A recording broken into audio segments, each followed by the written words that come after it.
Muy buenos días. La Superintendencia de Electricidad y Combustibles les da la más cordial bienvenida a la última charla relacionada con el Decreto Supremo 8, Reglamento de Seguridad de las Instalaciones de Consumo de Energía Eléctrica. Las consultas pueden realizarlas a través del chat de consultas que se ubica al costado superior derecho, donde aparece el símbolo de preguntas, y estas serán atendidas una vez finalizadas las ponencias. Las consultas que no se alcancen a responder serán atendidas al finalizar el ciclo de charlas y quedarán publicadas en el sitio de consultas frecuentes de esta superintendencia. También se compartirá un link para responder una encuesta de satisfacción en el mismo chat al final de las presentaciones. Saludamos a los expositores y autoridades que nos acompañan hoy. Giselle Brancalis Fortunati, profesional del Departamento Técnico de Inspección de Electricidad.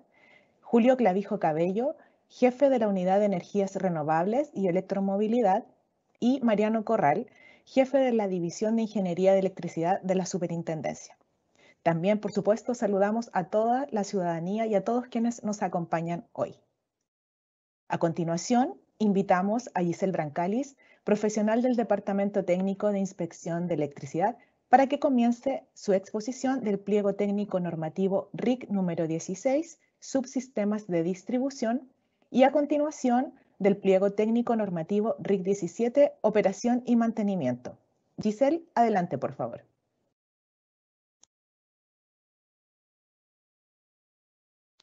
Muchas gracias, María Isabel, por tu presentación. Muy buenos días a todos y tal como lo indicó, hoy me toca presentar los pliegos referentes a subsistemas de distribución que hoy en día se encuentran contenidos en el capítulo 5.2 de nuestra norma 4 y el pliego número 17 de operación y mantenimiento, que este es un pliego completamente nuevo, ya que hoy en día no tenemos ninguna norma a la cual nos indique la operación y mantenimiento de las instalaciones eléctricas de consumo.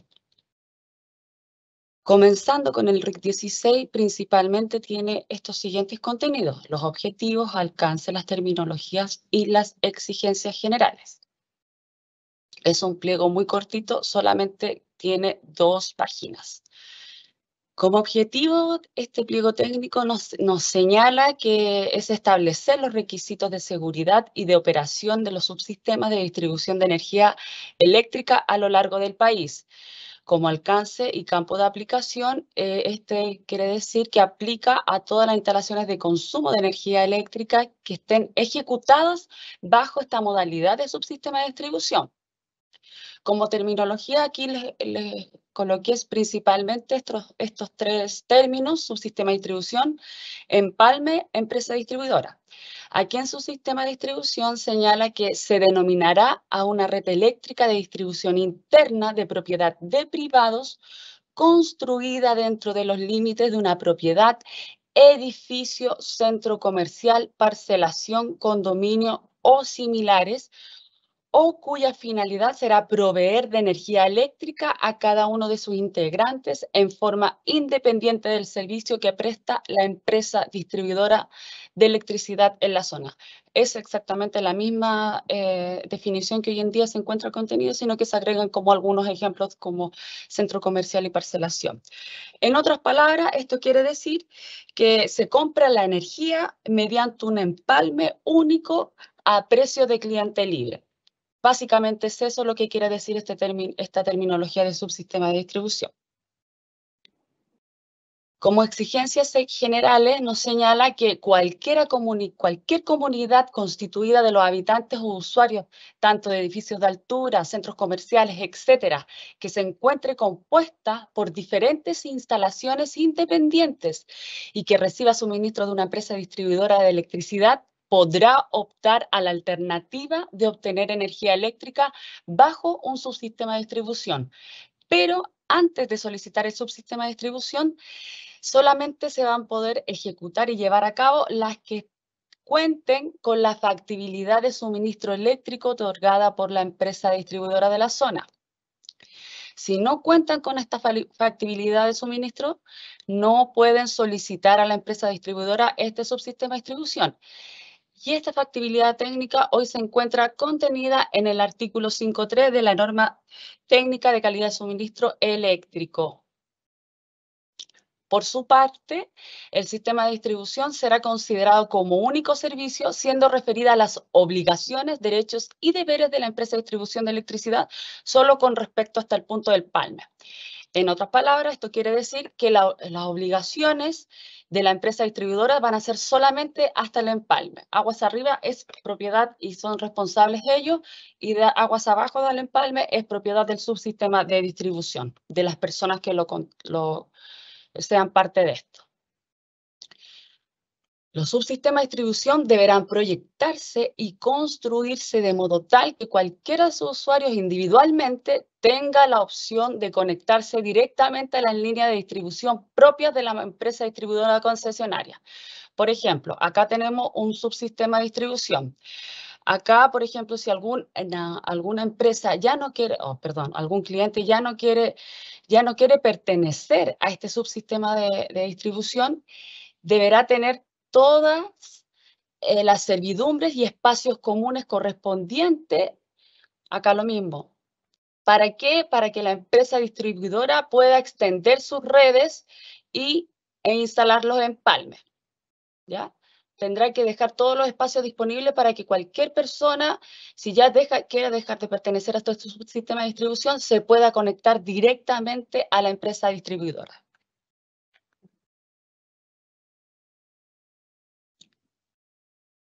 Por su parte, estos subsistemas se deberán proyectar y construir de modo que garantice que en el caso de alguna falla de la unidad de la comunidad, esta no debe afectar a los usuarios, y que en un caso de una falla general dentro de este suministro, la comunidad que esté compuesta por este subsistema debe disponer tanto de los medios materiales como humanos para solucionar dentro de los plazos prudentes debidamente aceptados para los integrantes de la comunidad. Aquí estos plazos obviamente son netamente los que acepte la comunidad que forman este subsistema. Por su parte, tal como les decía en la lámina anterior, las personas que hayan constituido un sistema de distribución serán responsables tanto de la seguridad, operación y mantenimiento de las instalaciones. Todas las personas que constituyan un subsistema de distribución van a ser responsables de la seguridad. Recuerden que la empresa distribuidora solamente es dueña y se hace cargo de sus redes hasta el punto de empalme. Desde el empalme aguas abajo ya es perteneciente al subsistema de distribución. Finalmente, las empresas distribuidoras no van a poder oponerse a la conexión de un subsistema de distribución, el cual cumpla con todas las exigencias que impone este pliego técnico. Eso solamente es lo que señala este pliego técnico referente a subsistema de distribución.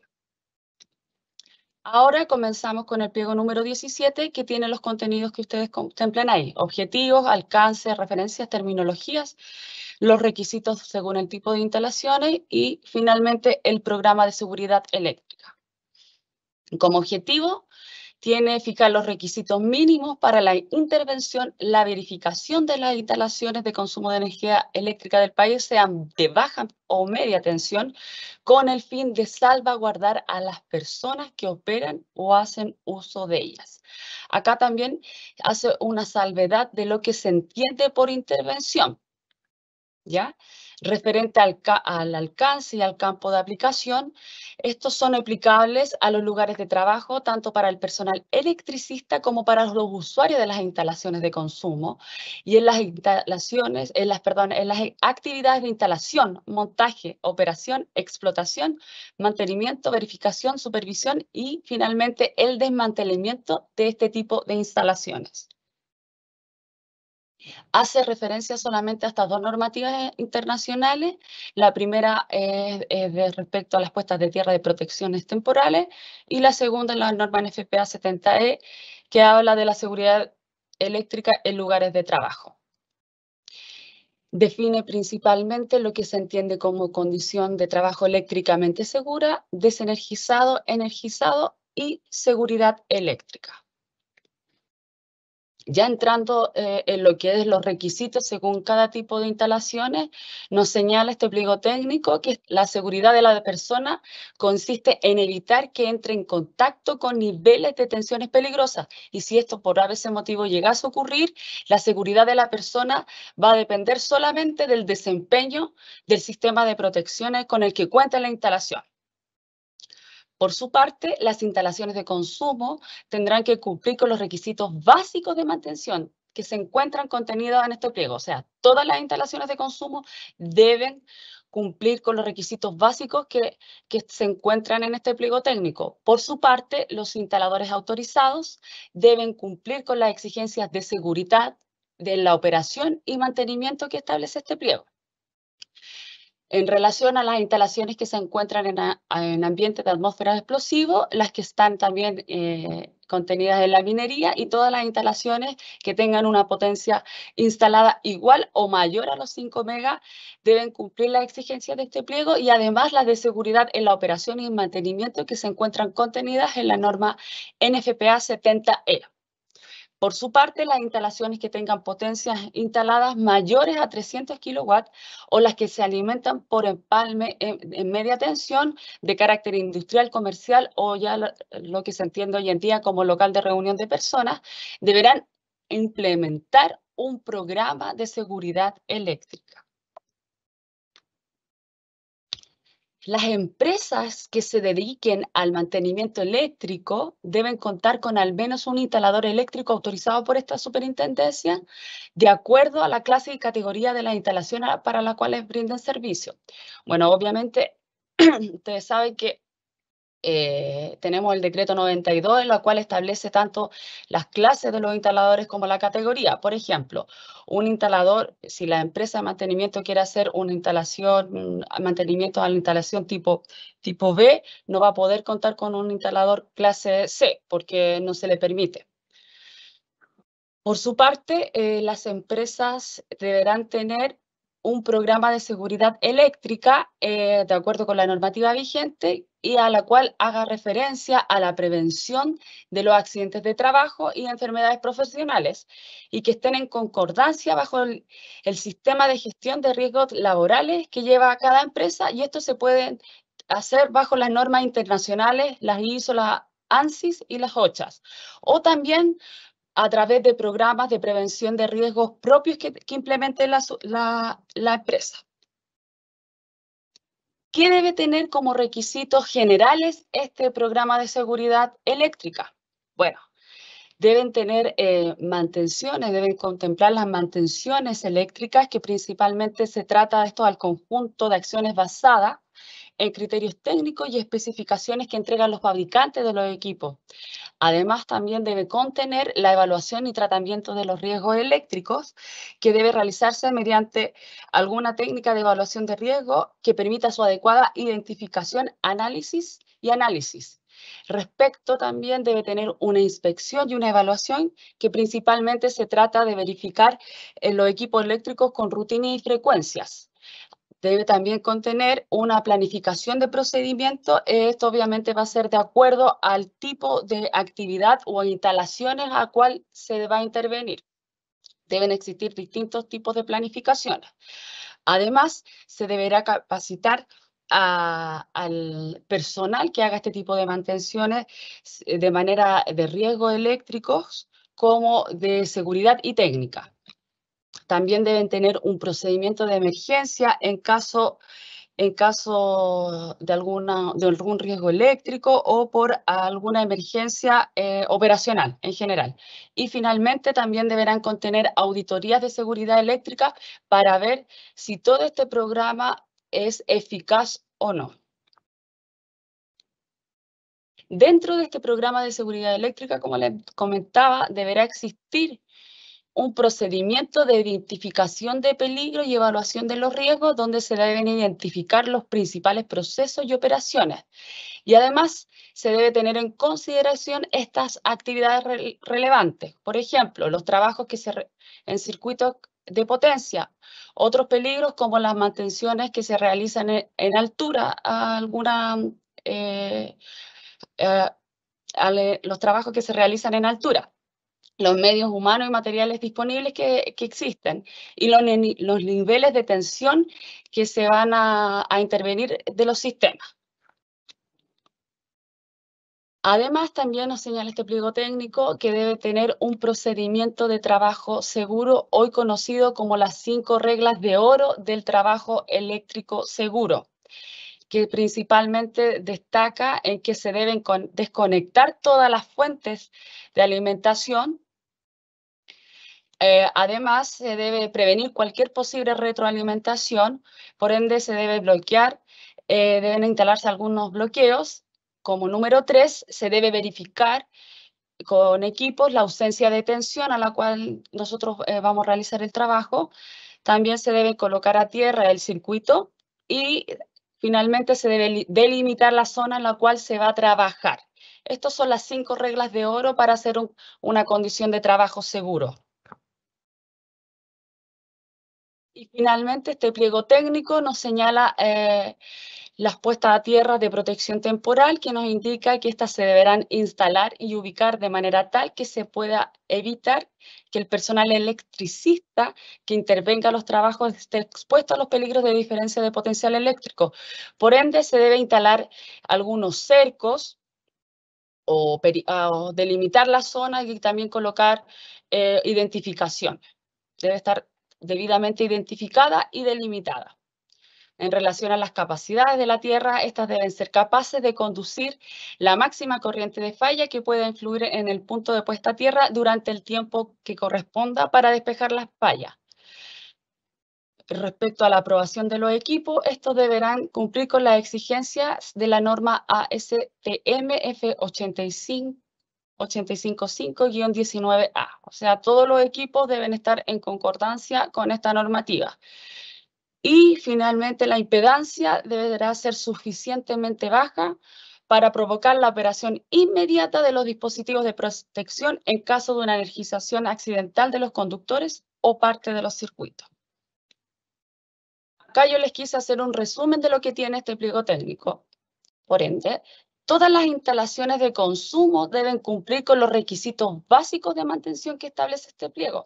Los requisitos básicos eran el programa de trabajo seguro y las protecciones de tierra temporal, que fue lo último que vimos. Respecto a las instalaciones de consumo que se encuentran contenidas en atmósfera explosiva, en minería y todas las de media tensión y alta tensión con una potencia que sea superior o igual a los 5 megawatts, deberán, además de los requisitos básicos de este pliego, deberán cumplir lo que indica la norma NFPA respecto a seguridad y operación y mantenimiento. Y las instalaciones que sean superiores a 300 kilowatts o las alimentadas por empalme en media tensión deberán cumplir estos requisitos básicos y además tener este programa de seguridad eléctrica que les comenté. Bueno, eso es todo por mi parte. Muchas gracias. Agradecemos a Giselle la ponencia realizada y continuamos con las exposiciones del día de hoy. Invitamos a Julio Clavijo, jefe de la Unidad de Energías Renovables y Electromovilidad, para que nos presente el pliego técnico normativo RIC 18, presentación de proyectos. Julio, adelante, por favor. Hola, buenos días. Gracias, María Isabel. Hoy día estamos ya terminando nuestras jornadas de capacitación, estas charlas técnicas. Estamos muy contentos como superintendencia, dado que la gran cantidad de participantes que hemos tenido en todas estas jornadas.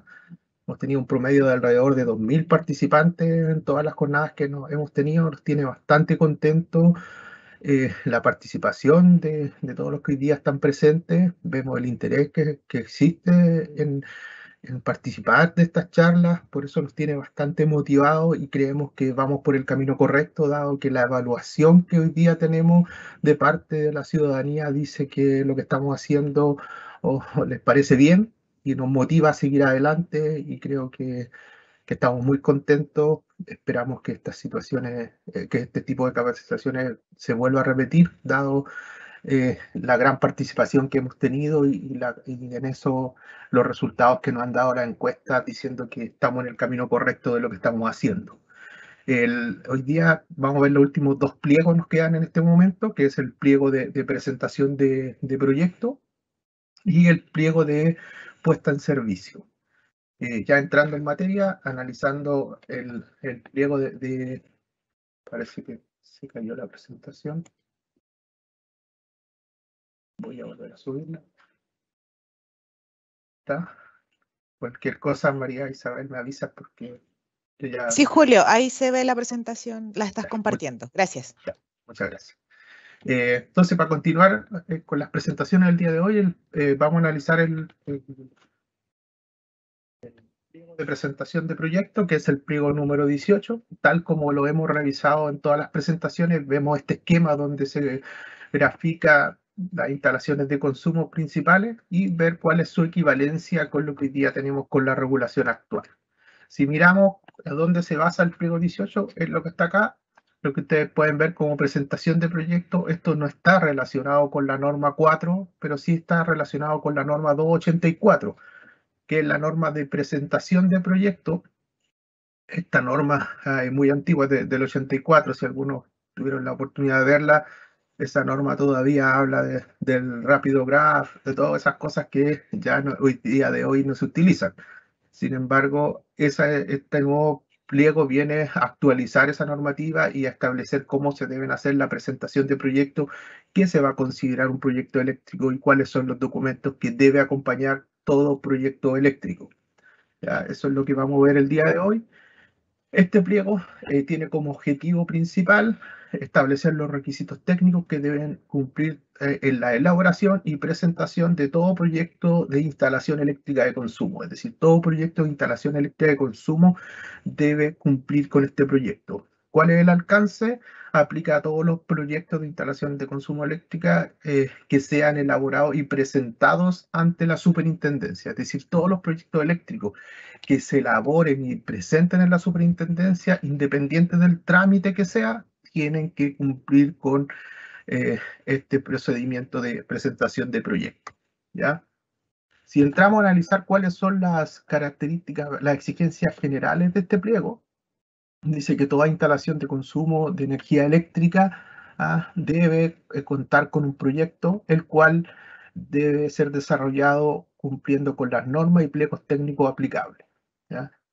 La idea es que cuando este proyecto se presente, es reflejar en el proyecto que esa instalación no presenta riesgos para los usuarios, va a proporcionar un buen servicio, permita un fácil y adecuado mantenimiento. Eso es lo que busca la presentación de un proyecto eléctrico. ¿Ya? ¿Qué es lo otro que establece la normativa? Establece que toda ejecución de un proyecto de instalación eléctrica debe ser realizado por un instalador autorizado según la clase que corresponda de acuerdo al reglamento de instaladores. Dichos profesionales serán ante la superintendencia los únicos responsables de los contenidos de los proyectos que sean presentados a la superintendencia, ya sin perjuicio de las responsabilidades que puedan tener los propietarios de la instalación. ¿Ya? Pero sí, el que presenta los proyectos ante la SEC es el responsable de esa presentación o de esa declaración y de todos los documentos que se adjuntan. Respecto a la potencia instalada, esto es lo mismo que vimos en la primera jornada cuando vimos el pliego de empalme. Dice que la potencia instalada declarada de todo proyecto eléctrico corresponde a la suma de la suma de las potencias de todos los artefactos que conforman parte de esta instalación. Dice que la capacidad de los empalmes, primero establece que para efectos de los empalmes se podrá solicitar una capacidad igual o inferior a la potencia instalada total declarada. Eso es lo mismo que vimos la primera jornada de empalme. Acuérdense que yo declaro una potencia y yo puedo obtener la capacidad de mi empalme, puede ser igual a la potencia instalada o puede ser inferior, ¿ya? En el 5.4 establece estos márgenes. Dice que la capacidad del empalme se determinaba en función de la potencia instalada, considerando los factores de corrección, que son los factores de demanda que yo puedo aplicar a mi instalación, que están establecidos en el pliego 3. ¿Ya? Entonces, ¿qué es lo que viene a definir esto? Es que yo puedo tener mi instalación, puedo tener mi potencia instalada y yo podría tener mi empalme igual a mi potencia instalada o podría ser inferior. ¿Qué es lo inferior que puede hacer? Aplicando los factores de demanda, yo voy a saber qué tan bajo puede ser mi empalme, porque tampoco podría tener, por ejemplo, una instalación, un ejemplo de 100 kilos y yo pedir un empalme de 10, ¿ya? Porque no me van a coincidir los factores. ¿Ya? Entonces eso es lo que establece la norma. También deja claro que esta forma de determinar los empalmes no aplica para lo establecido en el pliego 10, porque se acuerdan cuando analizamos el pliego 10 de instalaciones de consumo, lo primero que definíamos era que el empalme de las viviendas no podía ser menor a 25 amperes. ¿Ya? Entonces yo podía tener una declaración de una potencia instalada inferior, sí, pero nunca me podían dar un empalme menor a 25 amperes. Por eso se establece claro esa condición. Ya también establece algo que también revisamos en el primer pliego, de indicar que no se pueden proyectar arranques o circuitos con potencia futura. Es decir, que yo no puedo tener una instalación y decir, mira, aquí tengo un circuito disponible y yo considerar esa potencia de ese circuito disponible en mi declaración. Si no, ese circuito va a estar disponible, pero la potencia asignada a ese circuito va a ser 0. Con respecto, siguiendo con las exigencias generales, ahora una exigencia que aplica netamente a lo que son los edificios. ¿Se acuerdan que en la primera presentación del pliego de empalme se establecían condiciones de que cuando se diseña los empalmes en un edificio, depende del tipo de empalme, yo tenía que dejar un volumen disponible en la zona de empalme y un volumen disponible en la vertical? Acá se dice que en los planos el proyecto debe acompañar un detalle de los empalmes en los cuales se muestra una vista de elevación, es decir, yo tengo que mostrar la imagen de dónde están ubicados los empalmes, tengo que mostrar las condiciones que me pide ese pliego, es decir, si se acuerdan de ese pliego, pedía unas separaciones de las paredes, pero también establecía un volumen disponible que debería dejarse para futuras ampliaciones, también establecía la distancia entre el equipo y la pared opuesta. Esas medidas que establecen en el pliego de empalme tienen que ser mostradas gráficamente al momento de hacer una declaración. Con respecto a la infraestructura de carga, aquí, ¿qué es lo que establece, esta normativa? Dice, mira, sabes que todos los proyectos que se presenten, todos los proyectos que se han presentado a la superintendencia, tienen que cumplir con este pliego, pero establece una salvedad que dice que los pliegos de infraestructura de carga eléctrica y de los sistemas de autogeneración deberán cumplir con un procedimiento específico para hacer esa declaración, ¿ya? Entonces a ellos no les aplica exactamente el pliego 18, sino va a haber un procedimiento específico dado que esas instalaciones tienen otras consideraciones distintas o se requieren unas condiciones especiales para ese tipo de instalaciones y esos van a tener que cumplir con este pliego 18 y adicional con un procedimiento que la superintendencia va a definir específico para esos tipos de instalaciones. También se establece que todos los proyectos que corresponden a generación, transmisión y distribución de energía eléctrica deben ser presentados a la superintendencia, pero cumpliendo con las normas respectivas. ¿Ya? Acuérdense que esta norma aquí aplica a todas las instalaciones que consumen energía eléctrica, es decir, no aplica las normas, no aplican las instalaciones de distribución, ni de transmisión, ni de generación. Esas normas están reguladas por el decreto 109 y esas normas también tienen sus distintos pliegos técnicos que le aplican a ese tipo de instalaciones. Entonces, esas instalaciones dejan claramente que no quedan cubiertos por esto porque están regulados específicamente por la regulación que le aplica a ellos. ¿Ya? Ahora entrando en materia del pliego, lo primero que dice es que todo pliego de instalación eléctrica, disculpen, establece que todo proyecto de instalación eléctrica de consumo debe incluir al menos las siguientes partes. ¿Qué debe incluir todo proyecto de instalación eléctrica? Una memoria explicativa, un plano, un informe de verificación inicial y un informe de imágenes. ¿Qué es lo nuevo que no veíamos antes? Es el informe de verificación inicial y el informe de imágenes. Durante la presentación vamos a explicar cuáles son los contenidos y exigencias para cada uno de estos puntos. Si analizamos qué es lo que se exige para la memoria explicativa que establece el proyecto, el primer cambio que ahora se exige para todo proyecto que cuente con una potencia superior a 10 kilowatts de potencia. ¿Ya? Aquí había una discusión con respecto a este punto, dado que todos consideran que cualquier proyecto eléctrico, aunque sea mínimo, tendría que tener una memoria explicativa. Sin embargo, creímos que lo primero era bajar ese nivel de potencia de 20 a 10, porque principalmente creemos que ir avanzando en la regulación paso a paso. Entonces, lo primero que se establece, la obligación de la memoria explicativa, es a todo proyecto que cuente con una potencia instalada superior a 10 kilowatts de potencia, tiene que tener una memoria explicativa.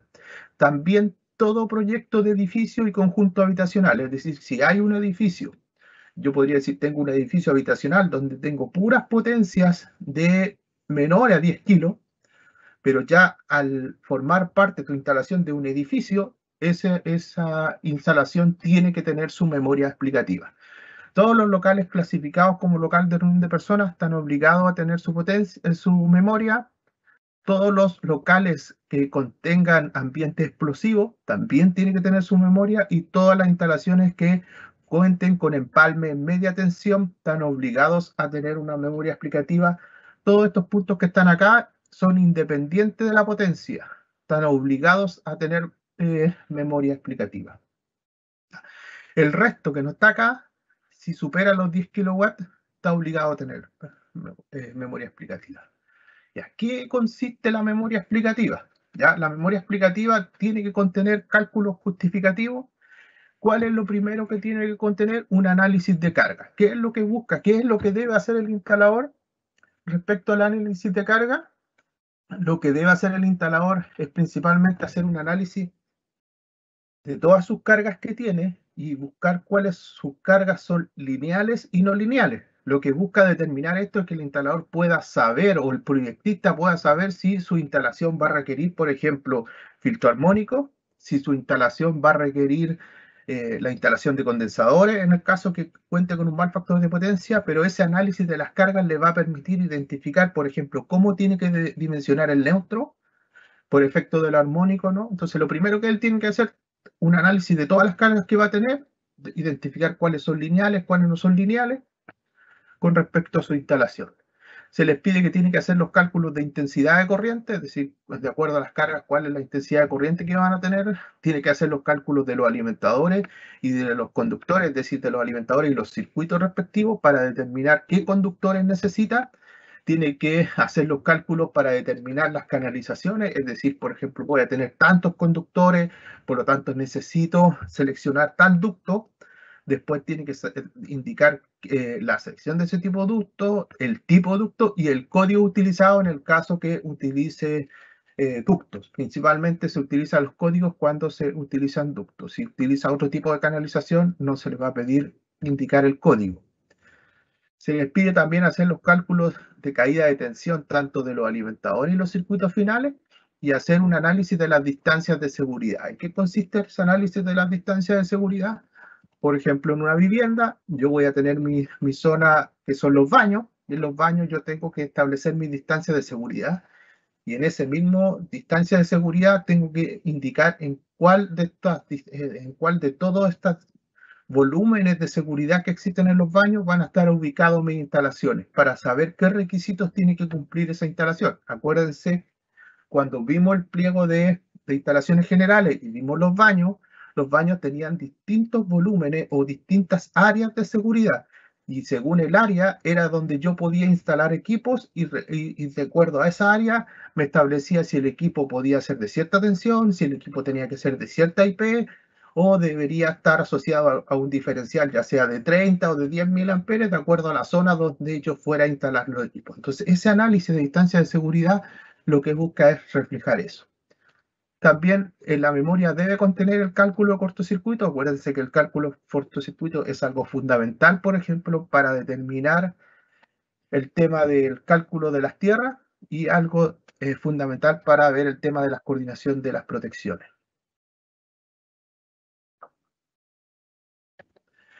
Con respecto al tema del cortocircuito, ¿cómo lo pueden hacer?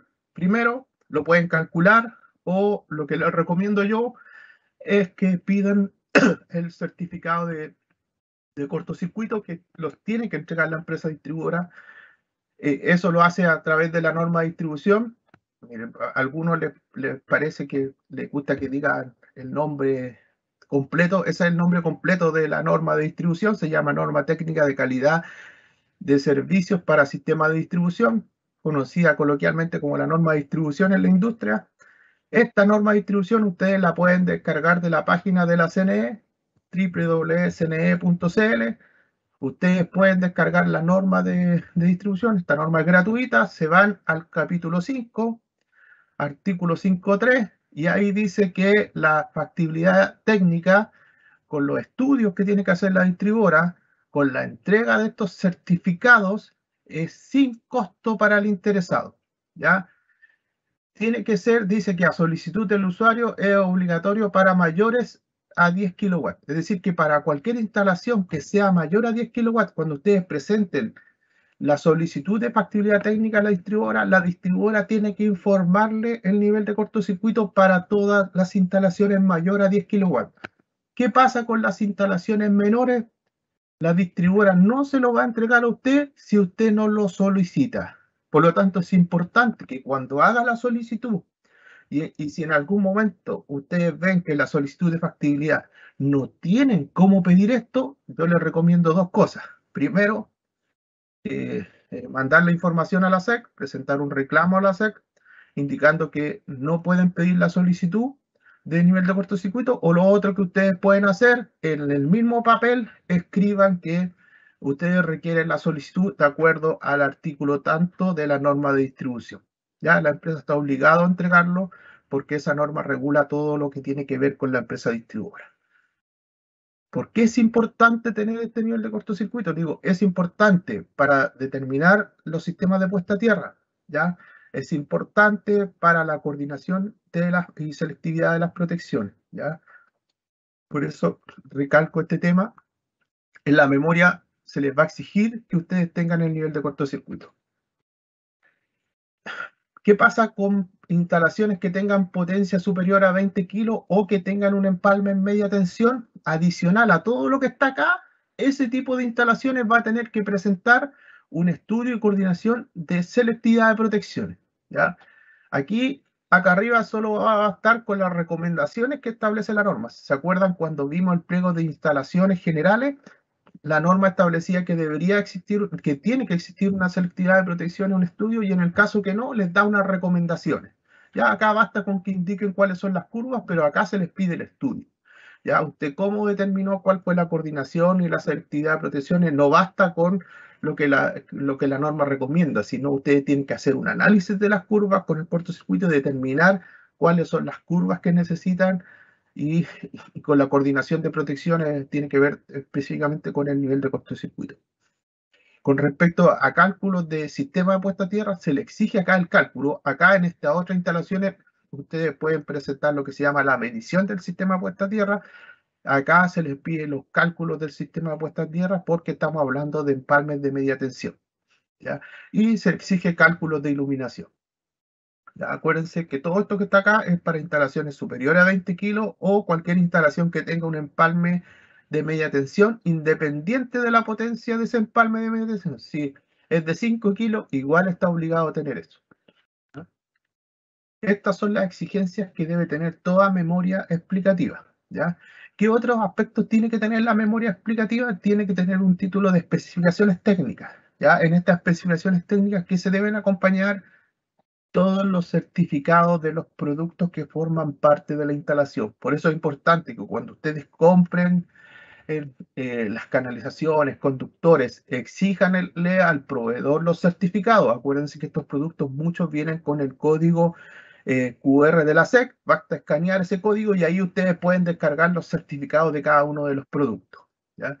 También debe existir especificaciones del sistema puesta a tierra, es decir, debe describir cómo está el sistema puesta a tierra, dónde está ubicado, qué conductores se seleccionaron, la longitud, las conexiones que tiene este sistema, las interconexiones que tiene con otros sistemas, si es que está interconectado con otro sistema.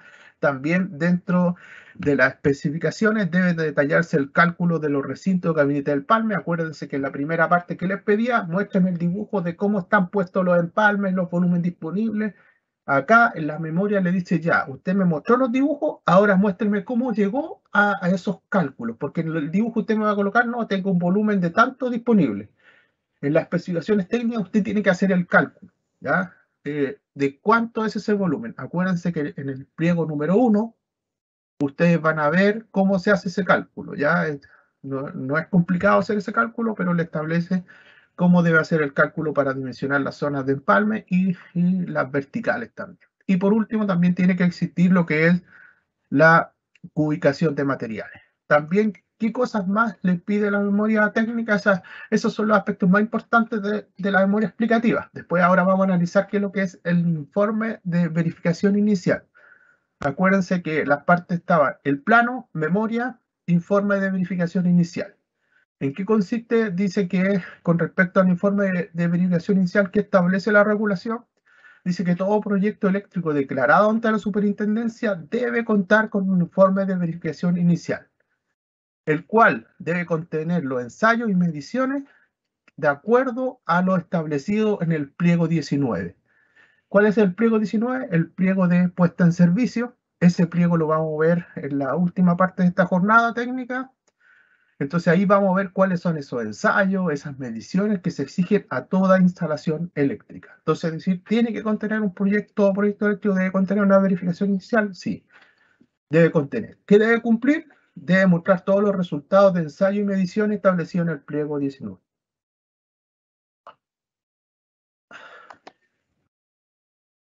Con respecto al informe de verificación inicial, se deben entregar todos los certificados de calibración de los instrumentos de ensayo y medición. Es decir, que cuando yo haga ese informe, debo mostrar todos los certificados de calibración de los instrumentos. La idea es que cuando yo haga las pruebas, las haga con un equipo que está calibrado y no tener después diferencia con respecto a las mediciones que yo pueda obtener.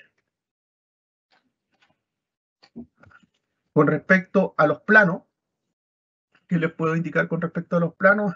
Algo que se mantiene, igual que la regulación anterior, es que toda lámina debe mostrar la ubicación geográfica. ¿Cuál es la diferencia con la norma anterior? Es que ahora se pide que en esa ubicación geográfica deben estar las coordenadas geográficas de la instalación, ¿ya? Principalmente se establecen que pueden ser en UTM o la otro tipo de coordenadas para poder ubicar la instalación. Entonces yo tengo que colocar las coordenadas geográficas, no solo el croquis de ubicación, sino voy a estar obligado a determinar las coordenadas de ubicación. Esas coordenadas hoy día se pueden sacar directamente de cualquier página web. Usted busca su dirección y le va a entregar esas coordenadas. Ya no necesita ningún instrumento, nada, sino es buscar su dirección, donde está la instalación, la busca en un mapa en Google, pincha y le va a poder obtener las coordenadas geográficas de esa instalación. Como les contaba, se exige todavía el tema del croquis de ubicación. Debe mostrar, igual que antes, todas las calles principales de la manzana de la instalación.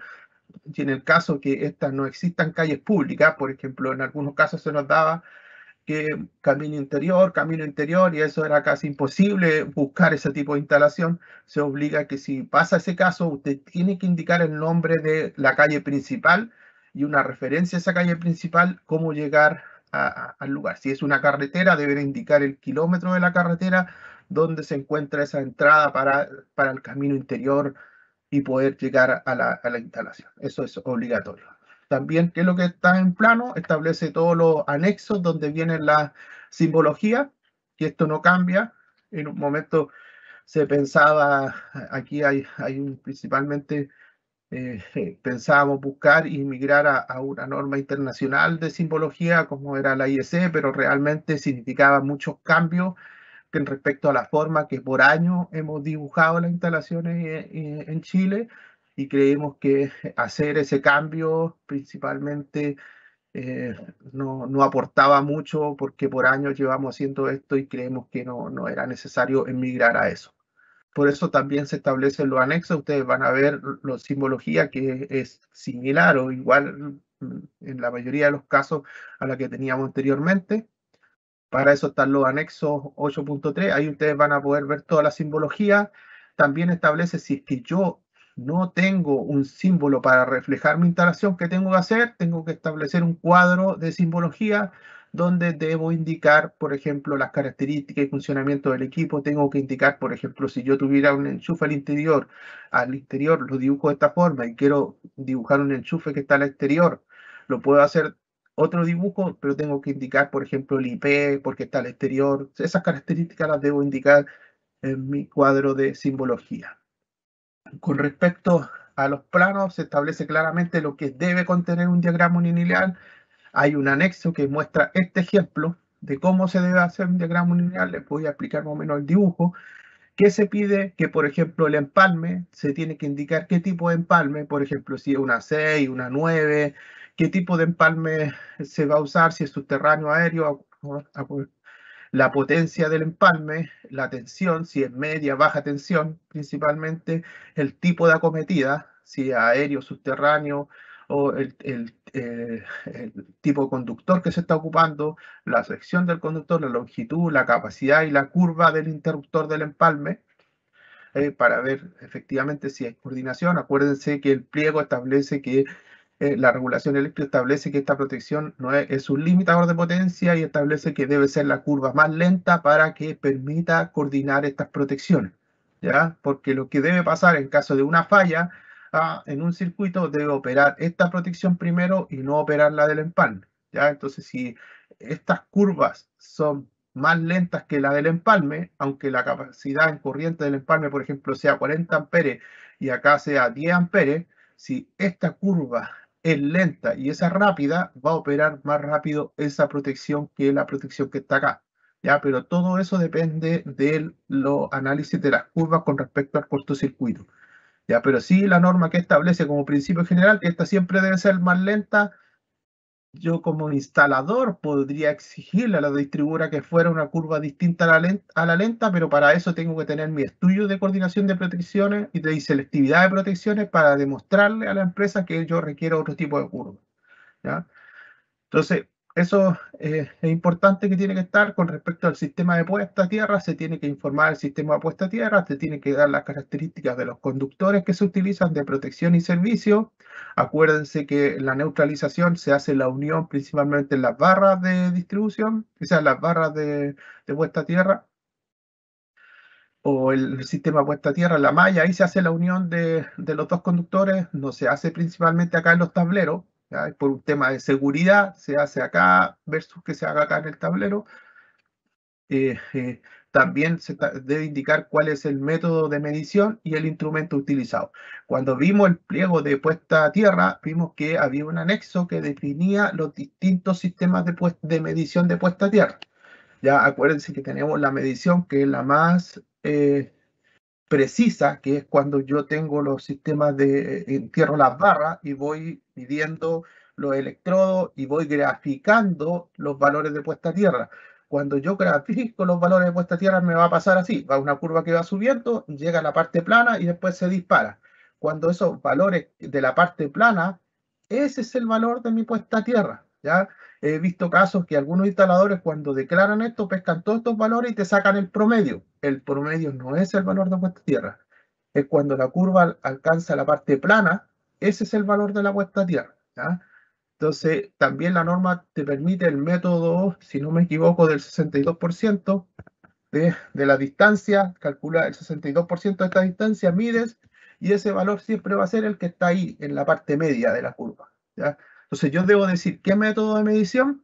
Acuérdense que las tenazas, la norma dice que las tenazas no me sirven para hacer una verificación de una puesta a tierra inicial, ¿ya? Las tenazas me sirven para medir una puesta a tierra existente, es decir, que si yo me voy a conectar a una tierra existente, puedo ocupar el sistema de tenazas porque no voy a tener espacio para instalar las barras y empezar a medir. Muchas veces porque es una instalación existente, porque de repente hay losa y no lo puedes hacer. En ese caso, la norma te permite que para esos casos puedas usar la tenaza de puesta a tierra y medir, ¿ya? Entonces, pero para el resto de casos, cuando voy a declarar una instalación nueva, no se puede, ¿ya? ¿Por qué? Porque te pide los otros métodos que son más precisos y que se supone que tú estás haciendo una instalación y todavía tienes el espacio para medir. Con respecto a los alimentadores, te pide que tú tienes que dar las características de este alimentador, qué tipo de conductor es, la sección del conductor, la caída de tensión, qué canalización utilizaste. Acuérdense que hay requisitos para la canalización, de que tiene que soportar el cambio de conductores. Acuérdense que la norma establece que yo podría llegar a cambiar este conductor, me establece esas condiciones, ¿ya? También yo debo establecer cuál es la caída de tensión que existe en este tramo, la caída de tensión principalmente, y las características de la canalización y conductores, ya lo dije. Con respecto al tablero, ¿qué debo indicar? Debo indicar las barras de distribución, qué tipo de barras con la capacidad de transporte que tiene cada barra. También debo indicar qué tipo de tablero, si es plástico, metálico, el IP y las dimensiones de ese tablero. También tengo que indicar las marcas de las protecciones, es decir, marca, modelo, para saber si esas protecciones están certificadas o no, la capacidad de amperes de esas protecciones, la capacidad de ruptura, las curvas de operación. Lo mismo para los diferenciales, la capacidad nominal y la corriente diferencial. Debo indicar para qué es cada circuito.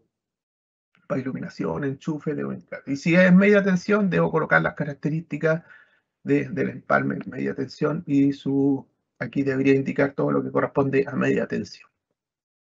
Con respecto a los cuadros que se indican, se establecen los mismos cuadros anteriores de alumbrado, fuerza, calefacción. No los puse de todo acá porque eso ya es conocido.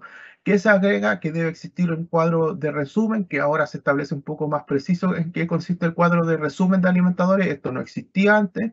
Se agrega un cuadro de resumen de alimentadores y el cuadro de resumen de carga, que es lo que siempre hemos tenido. Y se da un ejemplo cómo debe hacerse. Con respecto al informe de imágenes que debe acompañar toda instalación, se establece que toda instalación debe acompañar un informe de imagen que será obligatorio para los proyectos de memoria que requieran memoria explicativa. Es decir, todo proyecto que requiera memoria explicativa está obligado a presentar un informe de imágenes. ¿Qué debe contener este informe de imágenes como mínimo? Yo primero debo sacar una foto al número de la propiedad. Es decir, que la dirección es tanto, debo tener una foto para verificar que las fotografías corresponden a esa instalación. ¿Ya? Después debo tener fotografías de los tableros, ¿ya? Tanto el tablero de distribución como el tablero general. Ver la puerta exterior, cubre equipo, si cumple con los requisitos de tener cubre equipo, el rotulado y todos los aspectos que se piden para los tableros. Si tengo tablero de banco condensadores o tablero de transferencia automática, me piden exactamente lo mismo. Con respecto a las canalizaciones, ¿qué debo sacar? Primero debo sacar una fotografía general de las canalizaciones. Por ejemplo, yo debo indicar esta zona, no sé, pues en la zona del piso 1, no sé, de la zona de ventas. ¿Ya? Y aquí en la zona de ventas yo dije en mi memoria explicativa, cuando en memoria explicativa tengo que especificar los materiales, y digo, en la zona 1 yo voy a instalar tuberías tipo código número 32 porque son tuberías, no sé, que van sobrepuestas. O puedo decir voy a instalar un código tanto porque voy a instalar tuberías que van preembutidas o embebidas en la losa. ¿Ya? Entonces digo, voy a ocupar tuberías que van en la losa, por lo tanto necesito un código especial para esas tuberías. ¿Qué debo hacer? Sacar una fotografía como esta del lugar donde va a instalarse esto y después sacar una fotografía del código del conductor. Acuérdense que en la primera parte yo especifico las tuberías que voy a ocupar por zona y acá yo lo que hago es sacarle una fotografía a la zona, digo, esta zona corresponde a esto y una fotografía al código que estoy ocupando. ¿Ya? Lo mismo aplica para canalizaciones subterráneas, canalizaciones aéreas. Y con respecto a los sistemas de puesta a tierra, también debo sacar una fotografía de cuando se está elaborando el sistema de puesta a tierra. informes de imágenes de cuando se construye, por ejemplo, la profundidad, dónde voy a tener ubicada la camarilla, y también debo sacar dónde voy a hacer fotografía de las uniones de la puesta a tierra para saber qué tipo de uniones, si se usó termofusión o se usó otro tipo de uniones. También debo sacar fotografía de los equipos que utilicé. Es decir, este es el equipo que estoy utilizando. Acuérdense de que después yo tengo que adjuntar los certificados y tiene que ser concordante con el equipo que yo saqué, la fotografía, y también fotografía de algunas mediciones. Como les conté, acuérdense que la medición de puesta a tierra, yo puedo más o menos ir viendo cuando los valores se ponen estables, y yo ahí le puedo sacar una fotografía que va a ser la fotografía que va a tener mi sistema puesta a tierra. No tengo que tener las fotografías de todos los valores, pero sí de algunos que efectivamente estén, que esos valores concuerden con lo que usted está informando en el estudio puesta a tierra. ¿Ya? Eso es importante. Con respecto a los aparatos eléctricos, debo sacar una fotografía general donde se muestre la ubicación de ellos. Con respecto al equipo de iluminación, también lo que principal que se busca con esta fotografía es, por ejemplo, si tenemos iluminaciones que requieran un IP superior, es que se vea que en esa zona se va a instalar una luminaria con un IP X. ¿Ya? Entonces esas fotografías tienen que reflejar lo que ustedes dijeron en su memoria explicativa cuando determinaron las diferentes zonas y requerimientos para cada parte. ¿Ya? Con respecto al tema de si se cuenta con respaldo de energía, también tiene que existir imágenes del sistema de respaldo. Es decir, y en ese que se pide qué tipo de sistema, si UPS, generador, fotografía, las placas características y protección no es correspondiente a estos sistemas. ¿Ya? Con esto ya termino este pliego 18 y ahora vos las dejo con María Isabel para que después continuemos con el pliego siguiente. Agradecemos a Julio por la presentación realizada. Continuamos con las exposiciones del día de hoy e invitamos a Julio nuevamente para que nos presente el último pliego técnico normativo RIC número 19, puesta en servicio. Julio, adelante, por favor. El último pliego técnico que nos queda, pliego 19 de puesta en servicio. ¿Qué consiste este pliego técnico? Si lo vemos en los mismos esquemas que hemos revisado, corresponde al pliego de presentación de puesta en servicio. Este pliego, ¿en qué se enmarca? Se enmarca en la norma 1084, ¿ya? Que es la norma que regula cómo se deben presentar los proyectos o cómo se hace la comunicación de puesta en servicio. ¿Ya? Entonces, eso, si se dan cuenta, los dos normas que vimos no están relacionadas con la norma 4, pero sí están relacionadas con las normas de puesta en servicio que en su conjunto formaban toda esta regulación, que hoy día lo componen el nuevo reglamento RIC con sus 19 pliegos técnicos. ¿En qué consiste este pliego? ¿Qué busca? ¿Cuál es el objetivo que tiene? Establecer los requerimientos generales de puesta en servicio de toda instalación de consumo. Aplica a todas las instalaciones de consumo que sean declaradas ante la superintendencia para ser puestas en servicio. ¿Ya? Esto es lo que ustedes conocen activamente como los trámites eléctricos. ¿Ya? El T1, el que es el más famoso. ¿Ya? Respecto que establece las condiciones generales de este pliego, establece que toda instalación eléctrica debe ser verificada mediante inspección y probada antes de ser puesta en servicio. ¿Ya? Los documentos tales como memorias explicativas, planos, diagramas, tablas, siempre deben estar disponibles para el personal técnico que efectúe la verificación. Es decir, que la verificación se tiene que hacer basado en los planos y memorias técnicas que se utilizaron para diseñar la instalación eléctrica, y también debe estar disponible para los fiscalizadores de la SEC en el caso que se hagan fiscalizaciones. ¿Ya? Las verificaciones, ¿por qué las puede realizar? Solo las pueden realizar instaladores autorizados por la superintendencia. Es decir, que no la puede usar cualquier persona, las puede realizar solo instaladores que estén autorizados. Es decir, que tengan su licencia de instalador autorizado. ¿En qué consiste la inspección técnica? ¿Qué debe incluir o qué comprobaciones deben hacerse en una instalación eléctrica y por qué debe hacerse? Se debe hacer principalmente, toda inspección debe incluir la verificación de las protecciones contra choque eléctrico. Acuérdense que tenemos un pliego que establece cuáles son las medidas de protección contra choque eléctrico, es decir, contra contacto directo o indirecto. Debe verificar las presencias de barreras cortafuegos. Si es que existe la exigencia de tener barreras cortafuegos, deben verificarse. Deben también inspeccionarse de la forma que se seleccionaron los conductores para ver la corriente de admisibilidad de cada uno de estos conductores, es decir, que el conductor soporte la corriente para la cual está diseñado, es decir, que el conductor esté protegido agua arriba por una protección. Si, por ejemplo, el conductor es de 10 amperes, la protección de agua arriba no puede ser de 20, sino tiene que ser una protección que me proteja la corriente del conductor, la corriente admisible, y también deben verificarse las caídas de tensión. Deben también verse la presencia de dispositivos apropiados de maniobra, es decir, que sean los dispositivos para la corriente que van a operar. Los dispositivos de seccionamiento de los conductores, si son unipolares, tetrapolares, tienen que verificarse si son los adecuados. Se debe verificar las uniones mecánicas y aislación de las conexiones. Acuérdense que la mayor falla de instalaciones eléctricas se provoca principalmente por la mala conexión eléctrica, que termina produciendo un punto caliente y que genera finalmente un incendio. Y este tipo de fallas se dan en el tiempo, no son inmediatas, por lo tanto siempre hay que estar verificando las uniones mecánicas de las uniones eléctricas, ¿ya? La accesibilidad, es decir, que sea accesible, por ejemplo, a donde tengo mis protecciones, mis tableros, para poder hacer mantenimiento.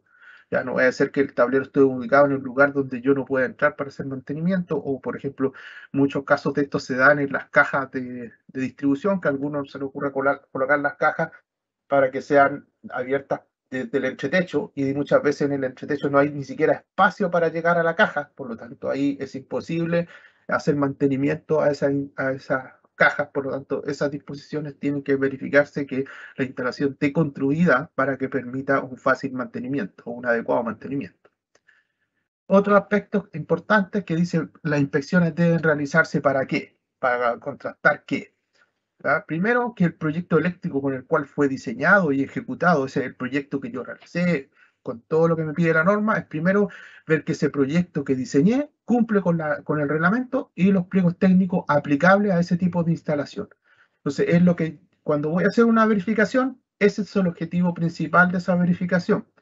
Ya también debo verificar que lo declarado en el proyecto eléctrico se ajusta a la instalación ejecutada en terreno, porque el proyecto está ejecutado de una forma, o sea, el proyecto está diseñado de una forma y lo que se ejecutó en terreno de repente no es igual a lo que se proyectó. Por lo tanto, eso debe verificarse. Que los materiales, equipos o artefactos sean elegidos correctamente, que cumplan con las disposiciones de este reglamento, con las disposiciones del pliego y con las disposiciones del fabricante. ¿Ya? Aquí se incorporan las especificaciones del fabricante. ¿A qué nos referimos con eso? Es que el pliego y las normas no van a regular todas las condiciones. Por ejemplo, un equipo, por ejemplo, un equipo de calefacción. Ya la norma va a indicar cómo es el circuito, las protecciones que yo tengo que tener asociados, pero no va a indicar cómo yo debo montar ese equipo de calefacción. Puede ser que yo llegue y lo monte de forma vertical y el fabricante me diga: no, ese equipo solo se puede instalar de forma vertical. ¿Ya? Entonces ahí yo sí debo responder a las condiciones del fabricante. A eso nos referimos cuando se tiene que cumplir con las condiciones del fabricante. Ya no solo con las normas, sino también con las condiciones del fabricante. ¿Ya? Pero en ningún caso el fabricante, lo que te indica el fabricante, te posibilita no cumplir con la norma. O sea, la base es que tú tienes que cumplir sí o sí con la norma, y lo que no esté cubierto por la norma, tienes que respetar lo que diga el fabricante del equipo. ¿Ya? Para que quede claro que, porque pueden existir confusiones en decir: oye, mira, yo tengo un conductor que el fabricante me dice que soporta 20 amperes, pero la norma me dice 10. Lo que aplica es la norma, porque la norma define las condiciones de seguridad y la norma define la capacidad del conductor en corriente según el montaje, porque no es lo mismo un conductor que está en forma subterránea o un conductor que está preembutido en la losa que un conductor que está al aire libre o sobrepuesto. No son las mismas condiciones del conductor. Por lo tanto, lo que vale ahí es la norma, ¿ya? Entonces, eso es lo que quiero dejar claro, que los principios son lo que está en la norma. Lo que no está regulado en la norma, yo debo seguir las condiciones del fabricante. Sobre todo está pensado en la instalación de equipos. Ya, por ejemplo, equipos que se colocan en lugares que están sobre la altura establecida del nivel del mar, aquí se establece una altura base, o por ejemplo los equipos que se instalan en zonas costeras también tienen que cumplir con ciertas condiciones que pide el fabricante. Con respecto a que todos los equipos o aparatos que requieran certificación, es decir, que estén obligados a estar certificados, como los conductores, las protecciones, tableros, tienen que contar con sus certificados disponibles. Por eso es importante cuando ustedes compren los equipos, acuérdense siempre, muchas veces en la caja de los conductores, ahí viene el código QR, yo escaneo el código QR y puedo bajar los certificados de los conductores, los certificados de los equipos que voy a utilizar. ¿Ya? Las fichas técnicas de los equipos, yo tengo que cumplir con las características de todos los equipos que instalen. Los que les contaba que el fabricante me puede establecer condiciones. Por ejemplo, una condición, yo voy a instalar un equipo y el fabricante me pide que ese equipo esté retirado tantos centímetros de la pared. Esas condiciones yo las tengo que cumplir también. ¿Ya? Se debe inspeccionar que este es el objetivo, uno de los objetivos fundamentales de la inspección que busca es que yo verifique que la instalación no presente ningún daño o riesgo visible que pueda afectar la seguridad de las personas. ¿Ya? Entonces, yo tengo que tener este principio que es general, y si yo cuando estoy inspeccionando o me toca inspeccionar una instalación, veo una condición que pueda poner en peligro a las personas, esa instalación no puede ser puesta en servicio porque genera riesgo a las personas. Ese es el principio fundamental. Si yo digo, no, cumple con toda la norma, pero hay una condición evidente de riesgo, no estoy cumpliendo con la norma, porque la norma me está diciendo que yo debo verificar que no existe ningún peligro contra las personas o cosas. ¿Ya? Esos son los principios que tiene que tener toda inspección y lo que yo debo comprobar cuando la voy a hacer. ¿Ya? Dice, ¿qué es lo que debo comprobar?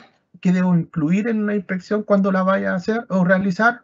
Primero, que existan las medidas de protección contra descarga y choque eléctrico, ¿ya? Tengo que ver todo lo que tengo, todas estas medidas de protección, por ejemplo, las distancias de seguridad. También debo verificar todas las barreras cortafuego y sellos. ¿Se acuerdan cuando mirábamos el pliego de canalizaciones? En las canalizaciones de los edificios, en los chapos eléctricos, se establecía que no podía producirse un incendio y propagarse de piso a piso, para eso tenían que llevar sellos. Aquí se deben verificar y chequear estos sellos, que si están instalados o no, y que si corresponde al sello que establece la norma para proteger la propagación del fuego. Ya la correcta elección de los conductores, es decir, que yo elegí el conductor adecuado para el tipo de montaje. Acuérdense que hay conductores que pueden ser utilizados en instalaciones subterráneas o en instalaciones expuestas al sol o instalaciones embutidas o inductos, es decir, que yo tengo diferentes tipos de conductores para diferentes tipos de montaje de instalación. ¿Ya? Entonces, primero, que el conductor sea el adecuado para el lugar donde lo voy a montar.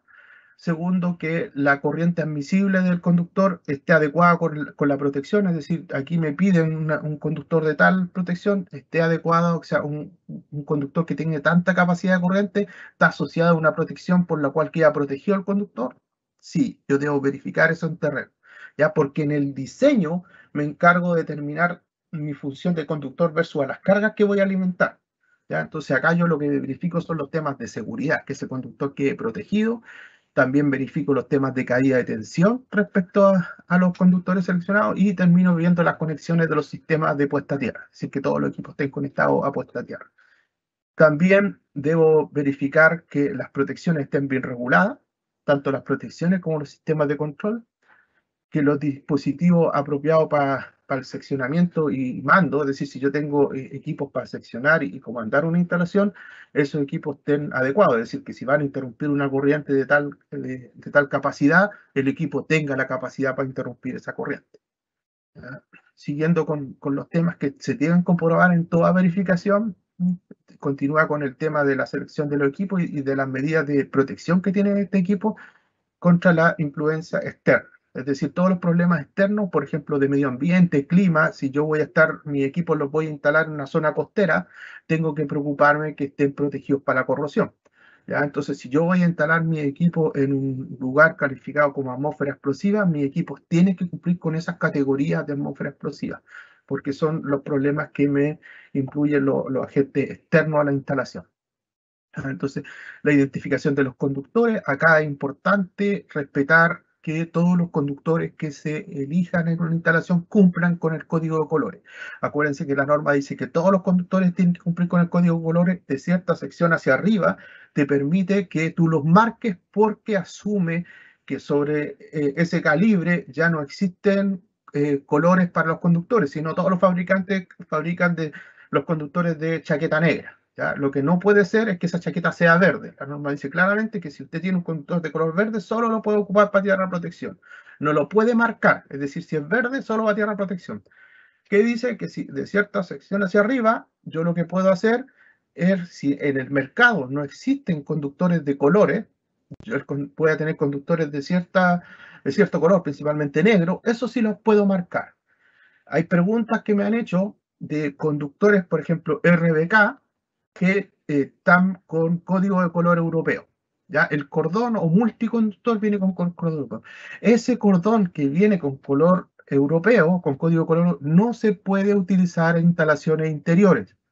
Se puede ocupar en otras aplicaciones que no sean instalaciones interiores, ¿ya? En control, en otras instalaciones que no requieran o que no estén conformadas por una instalación interior. Es decir, que no se pueden en instalaciones fijas, en instalaciones interiores, no se puede ocupar un conductor que no cumpla con el código de colores nacional. ¿Ya? Conductores RBK en el mercado nacional, ¿existen con código de colores? Sí, existen. ¿Ya? Que hay otros que cumplan con el código europeo, sí, puede haber, pero se tienen que ocupar para otras aplicaciones, que no sean instalaciones de consumo. Ya también se debe identificar los circuitos y etiquetar los circuitos, es decir, principalmente los conductores, protecciones y los alimentadores. Acuerden que yo tengo que identificar en una instalación si tengo alimentadores de consumo o alimentadores que son del sistema de emergencia. ¿Ya? Yo tengo que poder identificar este tipo de conductores, eso lo tienen que verificar en la inspección. Acuerden que la inspección en general está hablando de todos los tipos de instalaciones. Entonces, acuérdense que para las inspecciones la única instalación que tiene condiciones adicionales es la de hospitales, que en el mismo pliego establece qué pruebas deben hacerse adicionales a las que están acá. Ya, con respecto al uso de dispositivos, primero ver si, por ejemplo, la protección que tenía que ser bipolar, tetrapolar o tripolar, cumple con lo que pide la norma. Acuérdense que los tableros establecen que el tablero general, tanto la protección general como el tablero de distribución, dice que debe ser una protección de corte omnipolar. Acuérdense que corte omnipolar significa que corta el neutro. Entonces, si es monofásica, tiene que ser bipolar. ¿Ya? Si es trifásica, tiene que ser tetrapolar, es decir, tiene que ser capaz de cortar el neutro.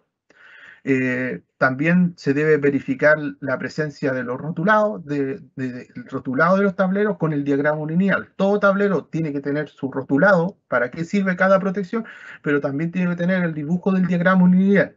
¿Ya? Entonces, eso se tiene que verificar en todos los tableros. ¿Ya? Esos son aspectos principales que tienen que tener toda inspección. También, ¿qué más se debe comprobar? El tema de las uniones eléctricas, que estén adecuadamente las uniones mecánicas de ellos, la aislación de dichas uniones, y se debe verificar el uso de terminales. Es decir, que si el tablero se exigía terminales, todos los conductores que requieren terminales tienen los terminales, eso se debe verificar. También se debe verificar la presencia del conductor de puesta a tierra, que si es adecuado, y se debe verificar las uniones de equipotencial de dicha instalación. La correcta operación del sistema de respaldos, en el caso que esa instalación esté obligado a contar con un sistema de respaldo o lo tenga, tiene que verificarse, ¿ya? Verificarse si principalmente corresponde el equipo y opera correctamente. Es decir, que el equipo va a funcionar y va a operar, tienen que hacerse pruebas de funcionamiento del equipo. Después, el adecuado emplazamiento de las canalizaciones debe verificarse, por ejemplo, si las canalizaciones que están al exterior cumplen con el IP que se pide al exterior, si las canalizaciones están ubicadas en posición al sol, cumplen con lo exigido para estar ubicados en ese lugar, si están en zonas contaminadas también o riesgo de explosión. Cada una de las canalizaciones se debe verificar según su emplazamiento si cumple con las disposiciones. ¿Ya? Y también se debe verificar la accesibilidad para realizar mantenimiento de la instalación, es decir, que yo pueda acceder a cada uno de los elementos de la instalación y no existe una condición de que cuando se montó la instalación, mira, yo monté la instalación y en ese momento no había techo, por lo tanto yo ahí podía acceder, pero después colocaron el techo y yo no puedo acceder, eso no puede ser. ¿ya? Esas condiciones se pide de accesibilidad, que yo pueda hacer mantenimiento y yo pueda revisar esa instalación. Esas son las condiciones que se deben inspeccionar. ¿Ya? Y ahora el pliego que aparte de definir todo lo que se debe inspeccionar, acuérdense que hay cosas que se deben inspeccionar de acuerdo a una inspección técnica que debe hacer una persona, ¿ya? Ya después están ahora las pruebas que yo debo hacer, ¿ya? Primero todo lo que describimos son todo lo que se debe verificar, ¿ya? Y para eso se puede verificar bajo una inspección de terreno, que se va a terreno y se chequea todo lo que acabo de decir, pero hay otras pruebas en las cuales se requiere hacer ensayo. ¿Ya? No requiere con que solo uno vaya y revise un checklist, por ejemplo, no, se hizo operar el sistema de respaldo, funcionó tantos minutos, se hizo operar, eso es la inspección que debe hacerse, pero ahora la norma establece ya, esa es la inspección, pero usted también tiene que hacer ensayos de la instalación, ¿ya? Y aquí la norma establece cuáles son los ensayos que deben someterse a la instalación y cómo deben hacerse esos ensayos, ¿ya? Primero dice la norma que el pliego establece una metodología para hacer los ensayos, pero esta metodología no es excluyente, ¿ya? Es decir, todo ensayo, por ejemplo, cuando se hace una prueba, el instrumento detrás corre una lógica de aplicar un cálculo científico, matemático, para determinar de cómo se determina ese ensayo, ¿ya? Entonces, yo ese ensayo, hay normas, por ejemplo, normas internacionales que definen este ensayo, pero también voy a encontrarme con normas de cada uno de estos países que los fabricantes de instrumentos de ese país determinaron una forma de hacerlo, ¿ya?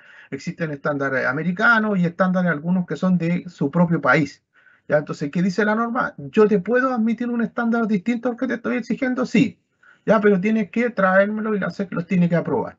¿Cuál es el estándar que se utiliza en esta norma? Es el estándar basado en la IEC 61557.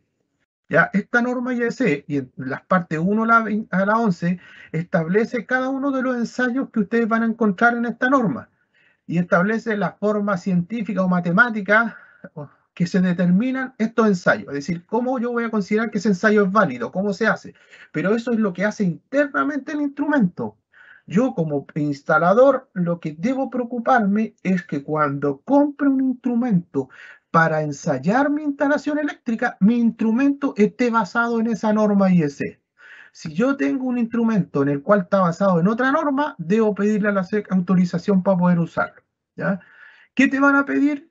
Lo que dice acá abajo, que el instrumento se puede utilizar otros instrumentos, pero tiene que tener la misma fiabilidad y seguridad equivalente a lo que existe esa norma. Por lo tanto, esa norma establece una serie de condiciones y cómo se comprueba la fiabilidad y seguridad de cada uno de los ensayos. Usted me tiene que demostrar con la norma que va a utilizar que va a cumplir con lo mismo, ¿ya? Es importante exigir, la mayoría de los equipos que se venden aquí en Chile sí cumplen con esta norma.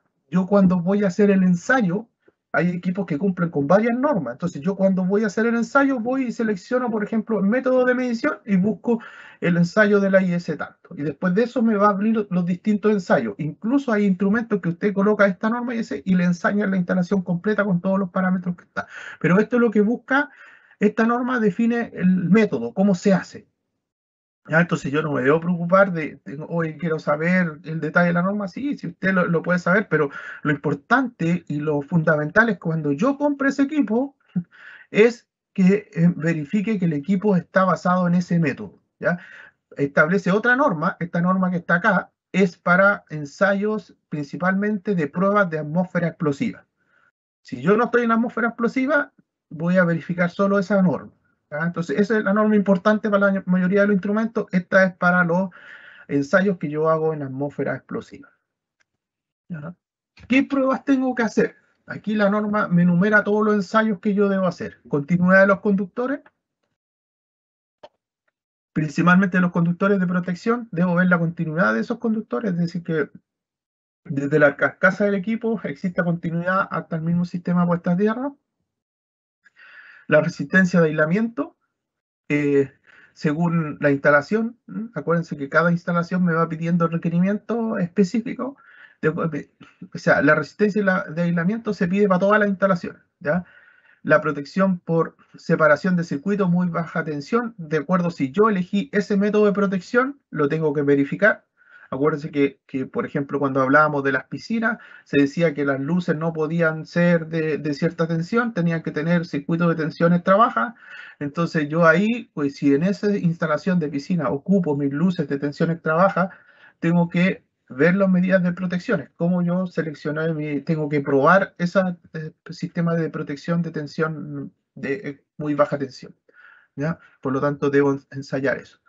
Resistencia e impedancia de suelo y paredes. Hay cierto tipo de instalaciones donde es obligatorio, principalmente de uso médico, son obligatorios estas mediciones. La protección de desconexión automática. Esta protección de desconexión automática, aquí se miden las variables principalmente de la operación del diferencial, cómo opera el diferencial en el sistema TT, TN y IT. Acuérdense que en el IT es un monitor de impedancia. Entonces acá se ven las medidas de protección, también están las medidas de protección complementarias. Acuérdense, en la desconexión automática también se verifica lo que se llama el bucle de impedancia de falla, que lo que busca principalmente que ante una falla la protección opere, realmente el automático opere y despeje la falla más rápido.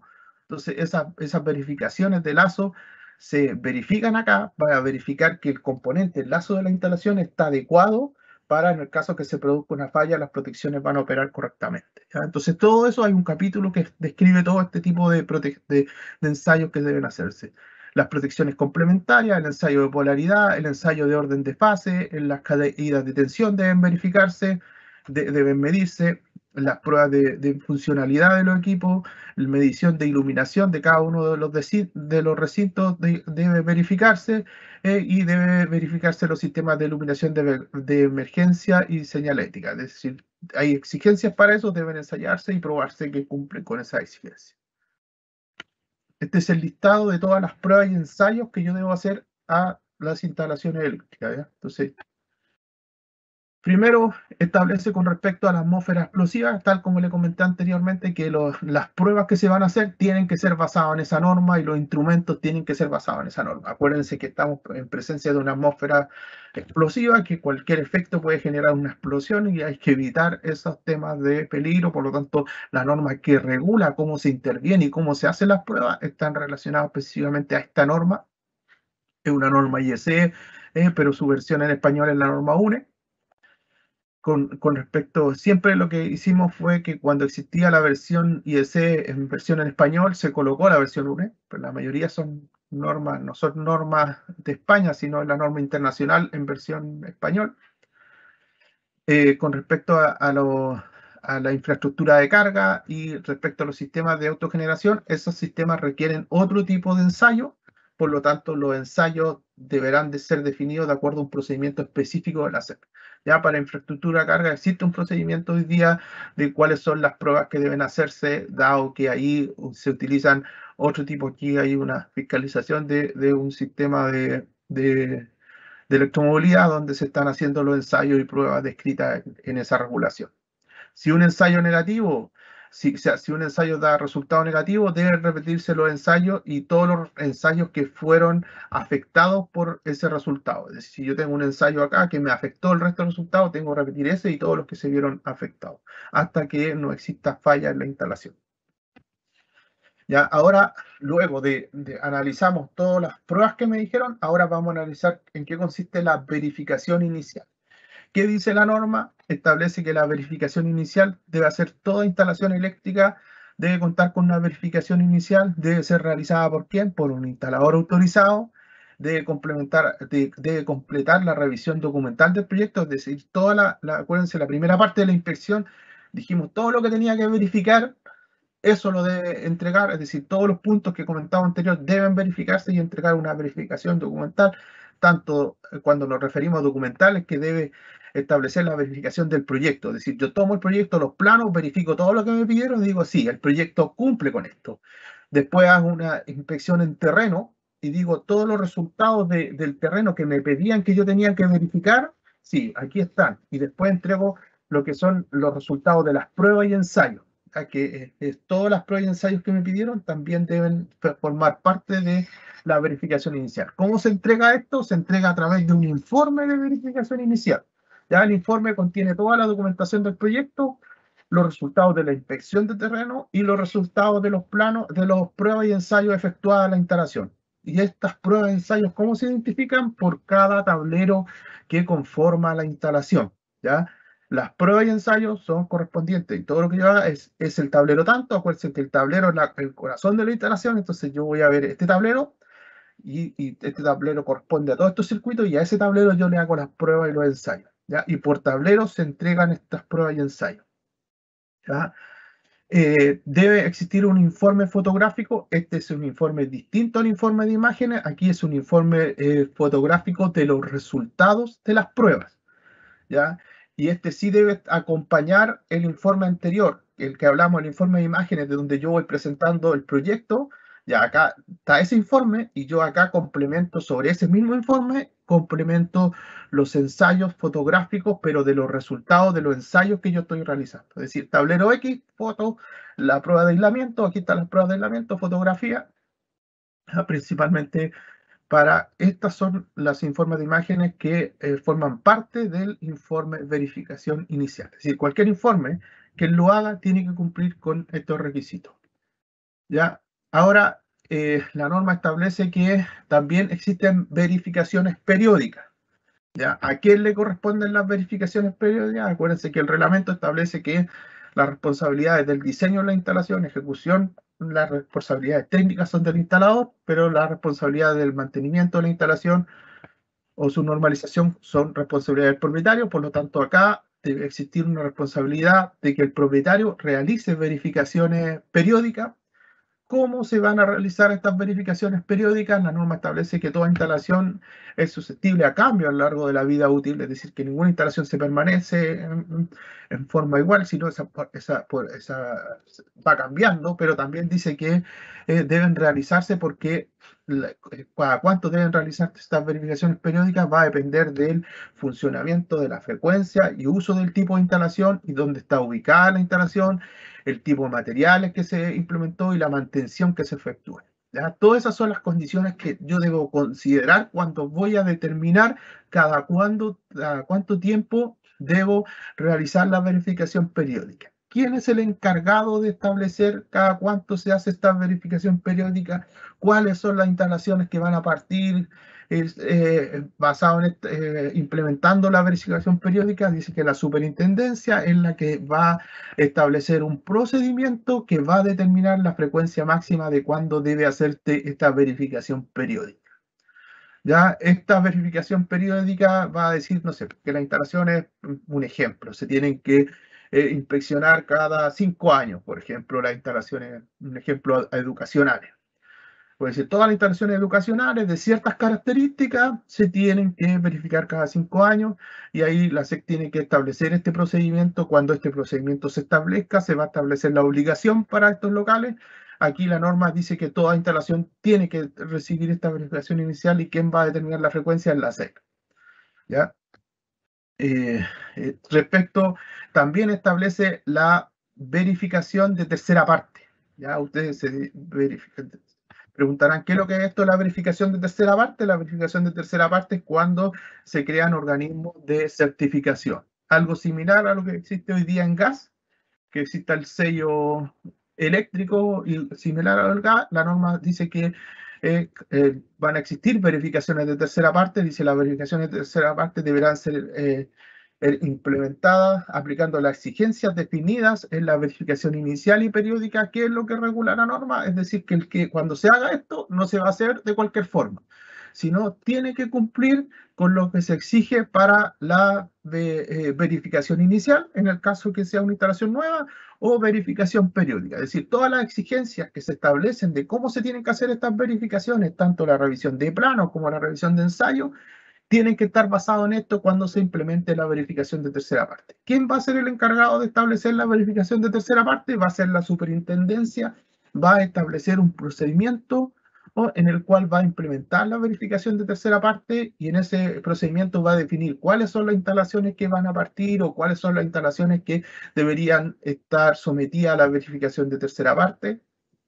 Va a establecer cuáles son los procedimientos de inspección y la forma que se tiene que comunicar a la SEC estas verificaciones de tercera parte. Pero sí la norma regula el cómo, se regula lo que tienen que hacer. ¿Ya? Usted tiene que hacer todo lo que está acá, el cómo y cuándo se va a hacer y a quién le aplica es un protocolo que la SEC tiene que definir. Mientras la superintendencia no defina este protocolo, esto no va a ser exigible. ¿Ya? Entonces, para que usted, oye, me están pidiendo que tenga el certificado de verificación de tercera parte porque la norma dice eso. Sí, pero la norma dice claramente mientras que la SEC va a ser la encargada de definir ese procedimiento. Mientras no existe, no aplica este punto. ¿Ya? Lo mismo para el caso de la verificación anterior. Y ahora entramos netamente al punto de procedimiento de declaración de puesta en servicio, es decir, la comunicación. ¿Cómo yo debo comunicar esto a la SEC y cuáles son las reglas generales para esto? Es decir, toda comunicación debe ser de puesta en servicio, tiene que ser comunicada a la SEC, debe ser declarada con un mínimo de 15 días hábiles de anticipación. Es decir, si mi proyecto parte tal día, yo 15 días antes de ponerlo en servicio, tengo que declararlo a la SEC. ¿Quién lo puede hacer? Un instalador autorizado. ¿Ya? Y acá se establece claramente que el instalador autorizado, el que ejecuta la instalación, es el que debe declarar la instalación una vez que se encuentre completamente terminado. ¿Por qué recalcamos que se encuentre una vez terminada? Porque se supone que los ensayos yo solo lo hago sobre una instalación terminada. Si no tengo una instalación, ¿sobre qué voy a hacer los ensayos? ¿Ya? Entonces, por eso se recalca ese tema que algunos pueden considerar, oye, sí, obvio, pero se recalca que efectivamente hemos tenido casos que se declaran instalaciones que ni siquiera están ejecutadas algunas. Entonces aquí se recalca esto. También se dice que el único responsable de ingresar al portal, esto tiene que hacerse de manera digital, ya se cambia eso que teníamos en la norma anterior del RapidoGraph, de los planos, y todas esas cosas que cuando uno estudió nos pasaban en la universidad y nos hacían hacer esos planos, se nos corría el RapidoGraph, todas esas cosas que estaban ahí, eso ya no está. ¿Ya? Entonces ahora es manera digital. ¿Quién es el único que puede hacer esto? ¿Y quién es el responsable del que declara esto? Es el instalador. ¿Ya? Y él tiene que tener una clave única que es intransferible. Es decir, el instalador no puede prestar su clave para que otro declare porque él va a ser siempre el único responsable.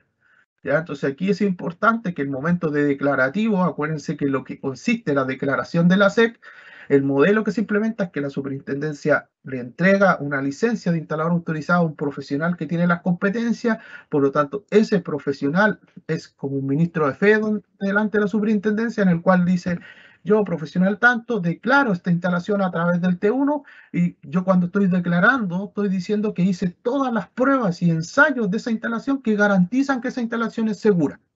Ya por eso siempre se dice que todo tiene que hacerse por un instalador autorizado. Ya la SEC tiene que sacar muestras de lo que están haciendo estos instaladores, pero la confianza está ahí, en que tú le otorgas la licencia a un instalador que tiene las competencias para hacer eso. Por eso es importante que los instaladores nunca entreguen su clave, porque ellos son responsables de todo lo que se declara a la SEC. ¿Ya?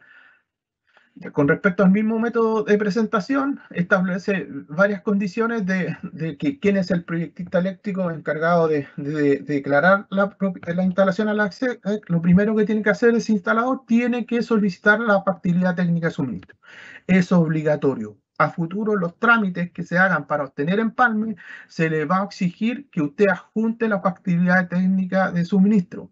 ¿Ya? Por lo tanto, es importante que antes de partir todo proyecto, usted pida la factibilidad técnica porque al momento de declarar se le va a pedir que adjunte la factibilidad técnica de suministro.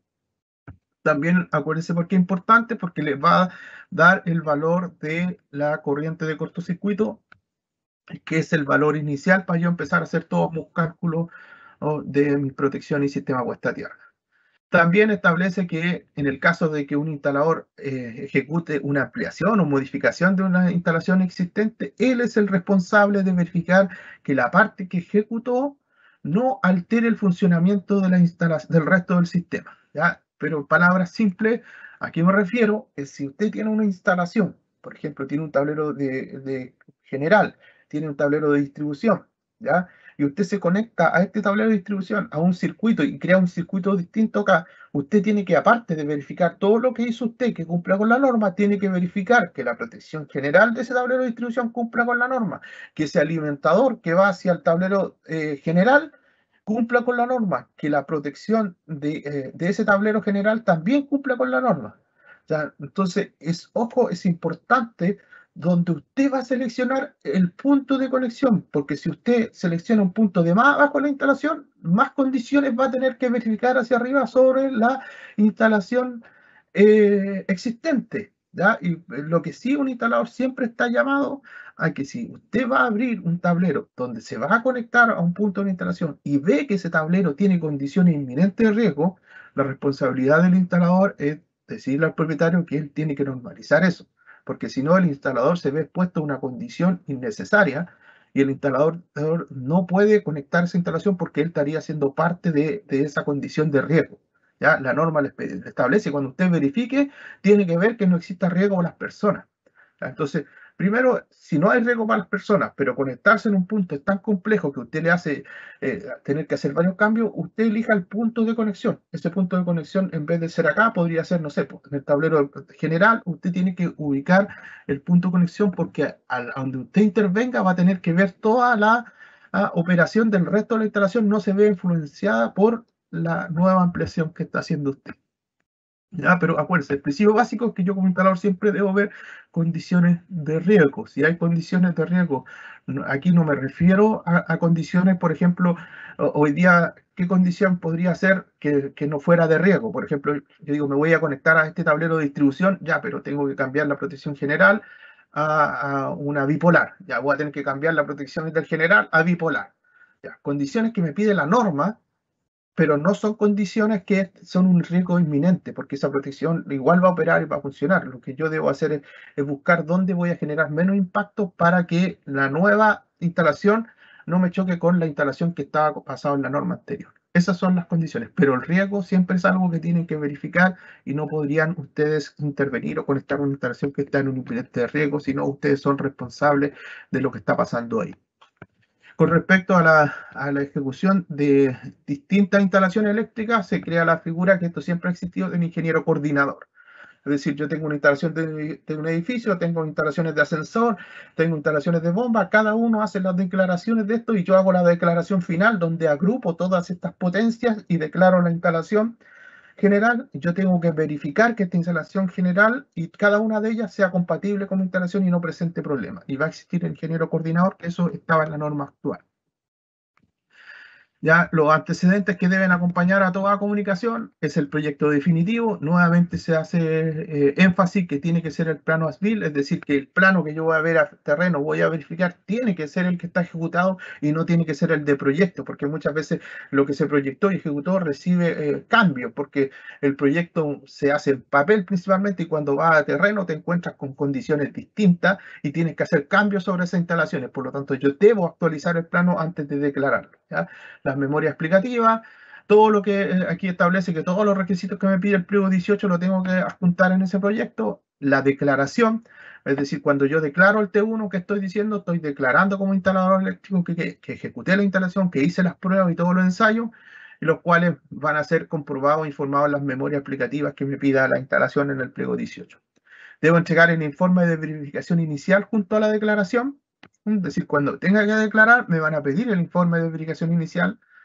En el caso de que exista la certificación de tercera parte, según corresponda, cuando se exija, justo se crea y le toca su instalación, va a tener que ajustarlo. Mientras no se establezca el procedimiento y mientras no corresponda, usted no tiene que ajustar la certificación de tercera parte.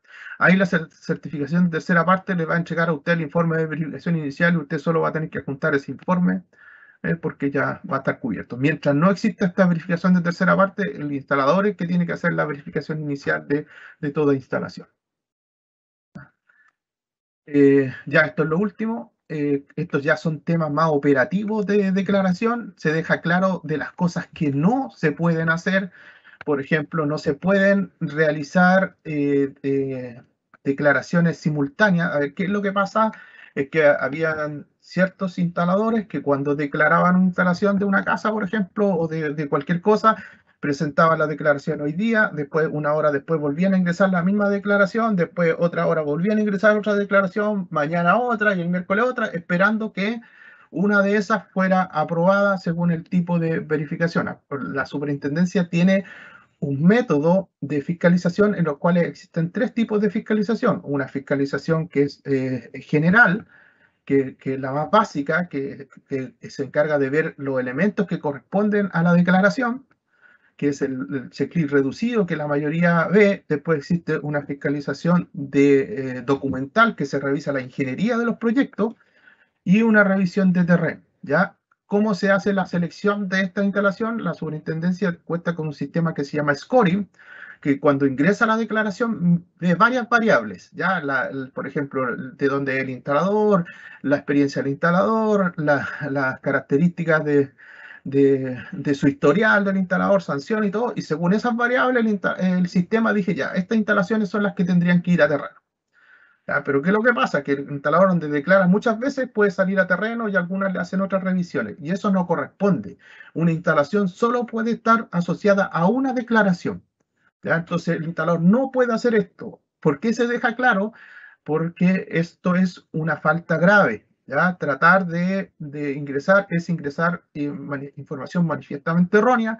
Dado que esta es una falta grave, la norma lo trata de especificar, porque esto puede traer sanciones que pueden ser tanto monetarias como puede llegar a la suspensión de la licencia del instalador. Ya lo mismo pasa con instalaciones que, por ejemplo, fueron visitadas a terreno, fueron rechazadas. El instalador está obligado a pescar esa misma declaración y continuar hasta que termine el proceso. No puede pescar otra instalación como nueva y mandar otra instalación que no recoja las observaciones anteriores, ¿ya?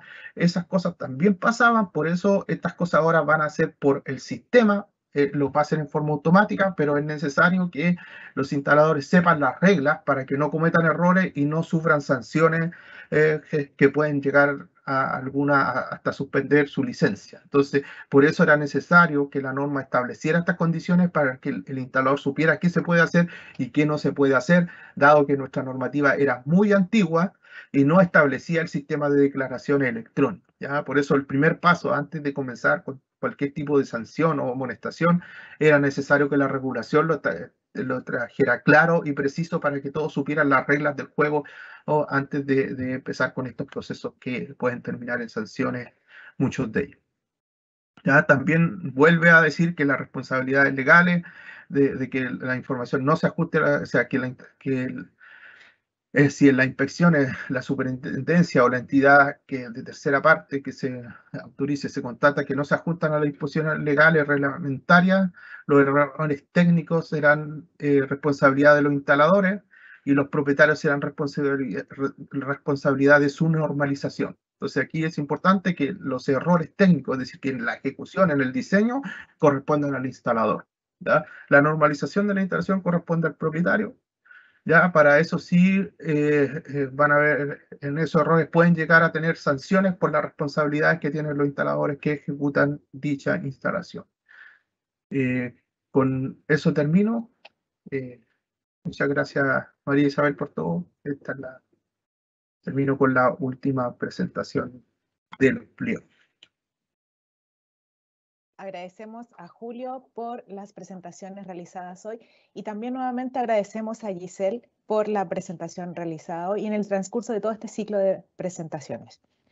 A continuación procederemos a responder las consultas que han llegado al chat, para lo cual invito en primera instancia por favor a Giselle para que responda. Sí, y la primera pregunta dice así: ¿qué pasa con el T1 de las propiedades que deben estar sometidas a un subsistema? Bueno, acá hay que tener en consideración que los T1 se inscriben de forma individual, ya sea el de subsistema de distribución como un todo, debe ser independiente al T1 que se inscribe por instalación, o sea, por departamento en este caso, o de cada edificio. Se inscriben de manera separada. Ok, muchas gracias, Giselle. La segunda consulta: si mi proyecto no considera subsistema de distribución, ¿de igual forma se deben dejar ductos disponibles o pasados en el caso de cualquier tipo de edificación en altura? No. No, solamente se deberá tener en consideración lo que explicaba Julio en las primeras presentaciones del pliego técnico normativo número 1 de los CHAF de empalme y todo. Ahí sale precisamente las disposiciones, cuánto porcentaje se debe dejar disponible en cada ducto. Ok, la tercera pregunta. Respecto al RIC 17, ¿se definirá alguna periodicidad o frecuencia de mantenimiento? En el caso de instalaciones de faenas en constructoras, ¿es aplicable el pliego 17? Respecto del RIC 17, ¿el propietario de la instalación es responsable de su instalación? Perdón. Ahí van 3 preguntas, ya. La primera era en relación al mantenimiento. Sí, la primera dice, respecto al pliego 17, ¿se definirá alguna periodicidad o frecuencia de mantenimiento? Claro, eso se encuentra establecido dentro de los requisitos generales del programa de seguridad, que básicamente no dice la periodicidad a la cual se debe realizar los mantenimientos, pero sí se debe tener en consideración los criterios técnicos y además las recomendaciones que realicen los fabricantes de los equipos, además también de considerar los aspectos que influyen en la vida útil de las instalaciones eléctricas, por ejemplo, en las condiciones que se encuentran emplazadas. Ok, la segunda consulta relacionada con el 17 dice así, en el caso de instalaciones de faenas en constructoras, ¿es aplicable este pliego? Sí, tal como lo señalé, el pliego 17 establece, indica los requisitos tanto mínimos para la intervención y verificación de las instalaciones de consumo en baja y media tensión. Además, también las actividades en relación al montaje, operación y mantenimiento. Por ende, sí debería aplicar a todo tipo de instalación, más de las faenas y constructoras que hoy en día se inscriben bajo un empalme provisorio y se encuentran durante muchas veces por años en instalación. Por ende, sí, aplica. Ok, y la tercera consulta relacionada con este pliego dice así. Respecto al pliego 17, ¿el propietario de la instalación es el responsable de su instalación?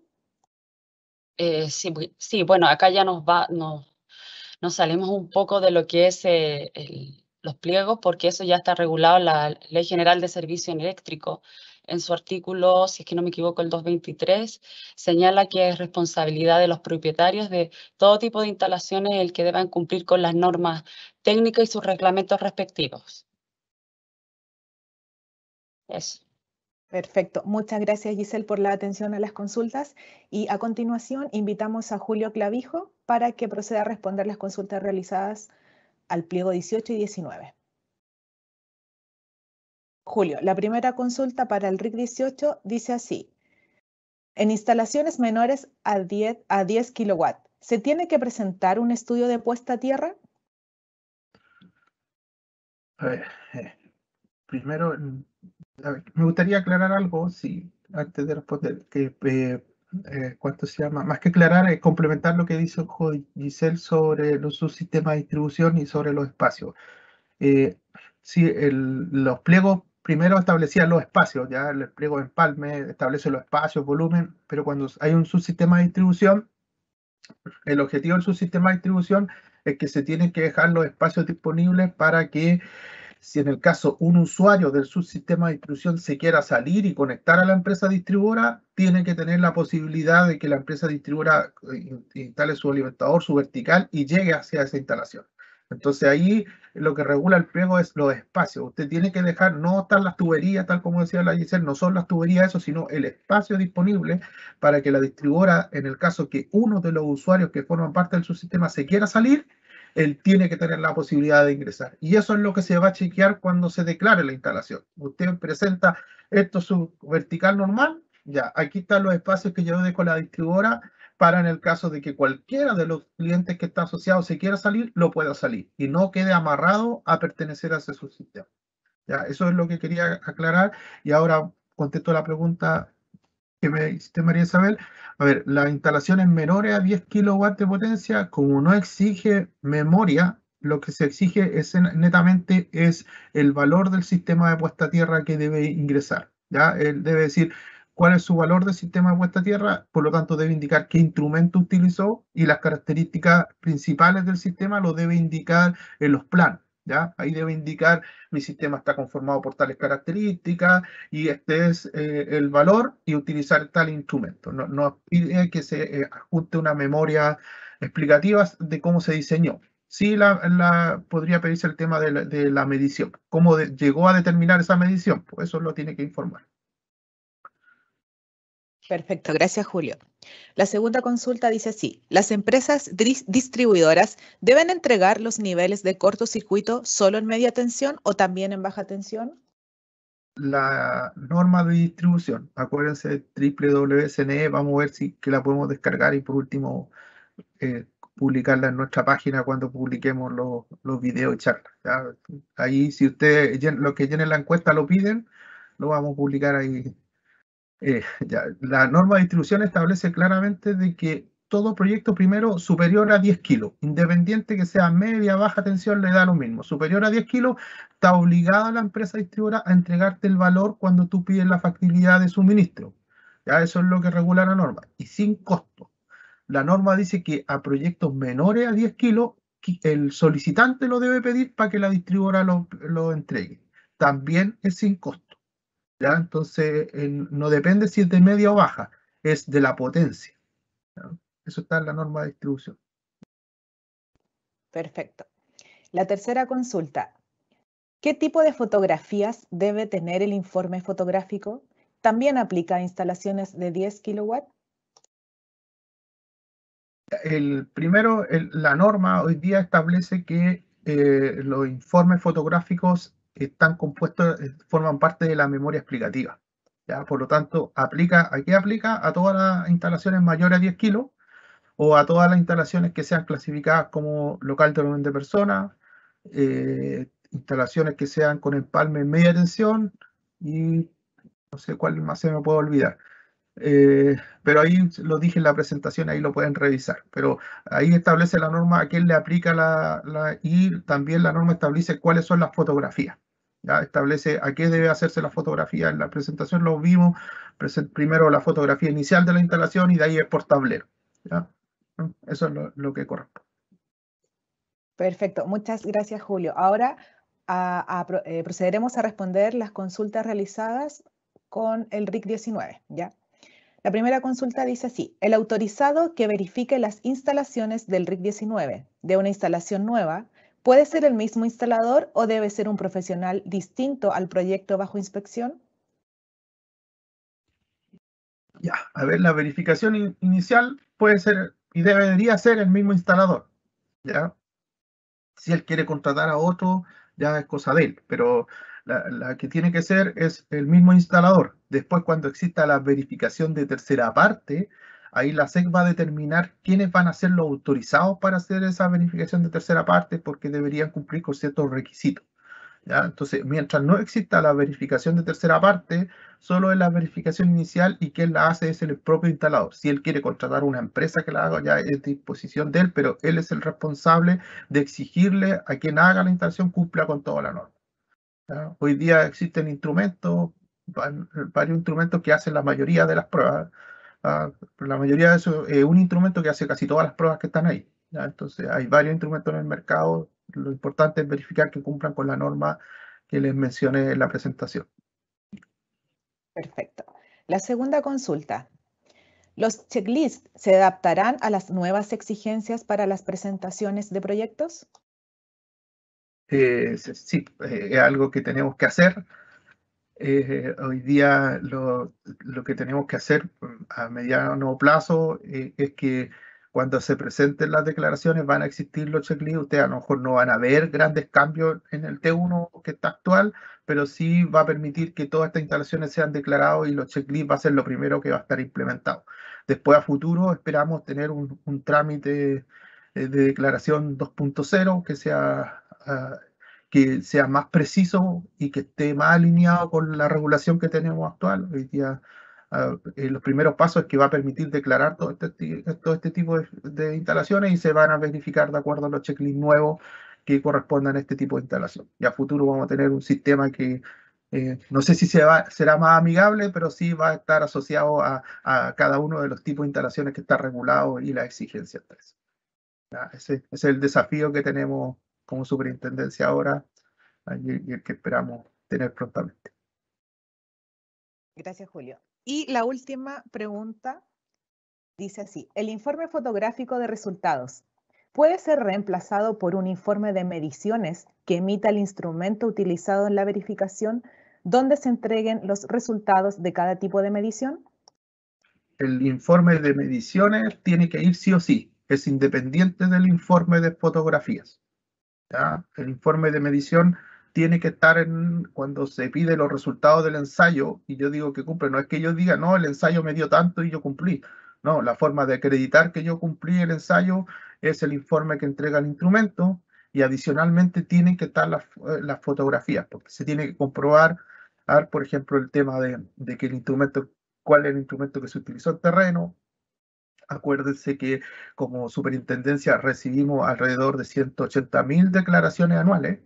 Pretender que todas las podamos fiscalizar en terreno no es la filosofía ni la forma de poder hacerlo, sino, como les comenté, hay una forma de sacar muestreo de acuerdo a nuestro sistema de riesgo, y por eso es importante que todas las instalaciones cuenten con esta información para que en el caso que sean verificados o que el usuario en un futuro requiera tenerla, que lo que esperamos es que después esta información quede disponible para los usuarios y ellos puedan acceder a toda esta información, o a los mismos profesionales que van a hacer ampliaciones puedan tener acceso a esto.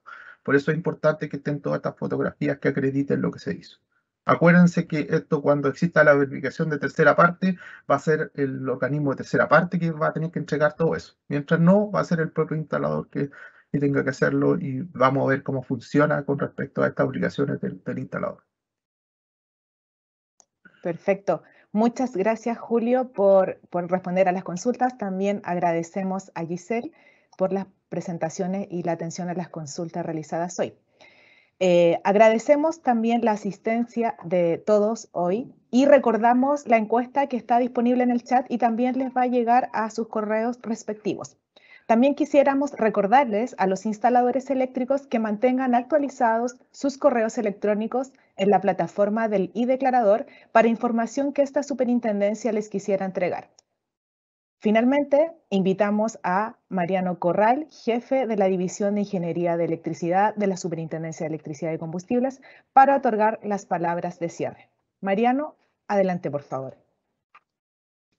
Gracias a María Isabel, gracias a todo el equipo de la Superintendencia que se ha esmerado en realizar este tremendo trabajo de planificación y de llevar a cabo estas charlas que hoy día ya estamos cerrando. Fueron 6 largas jornadas que de alguna manera tratamos de transmitir aquellos cambios que creemos que son los más relevantes, que vienen tanto en el reglamento como en los pliegos técnicos. A través de las mismas encuestas hemos percibido no solo el interés que ustedes, los instaladores, nos han manifestado respecto a las charlas, sino que esto nos lleva a que hoy día hemos dado una pequeña señal de cuáles son los cambios, pero creemos que vamos a tener que seguir trabajando en conjunto para abordar aspectos específicos. Por lo tanto, esto no es el final. Este no va a ser el fin de un ciclo, sino que este simplemente es el inicio de un ciclo donde seguiremos trabajando con ustedes y seguiremos entregando nuevos aspectos y conocimientos que a lo mejor podrían ser abordados en forma mucho más profunda. Agradecer a ustedes, los instaladores, por la audiencia. Sabemos que en algunos casos tuvieron que ausentarse de sus trabajos, etcétera. Les agradezco finalmente la oportunidad para que podamos entregar este ciclo de charla. Y como les digo, todos los videos de las charlas que ya hemos presentado van a ser publicados en la página web donde ustedes se conectaron a todas estas charlas. Por lo tanto, les agradecería que estén pendientes de nuestra página, porque ahí vamos a publicar tanto los videos como las presentaciones que han hecho todos los profesionales de la superintendencia. Muchas gracias y nos vemos en una próxima ocasión.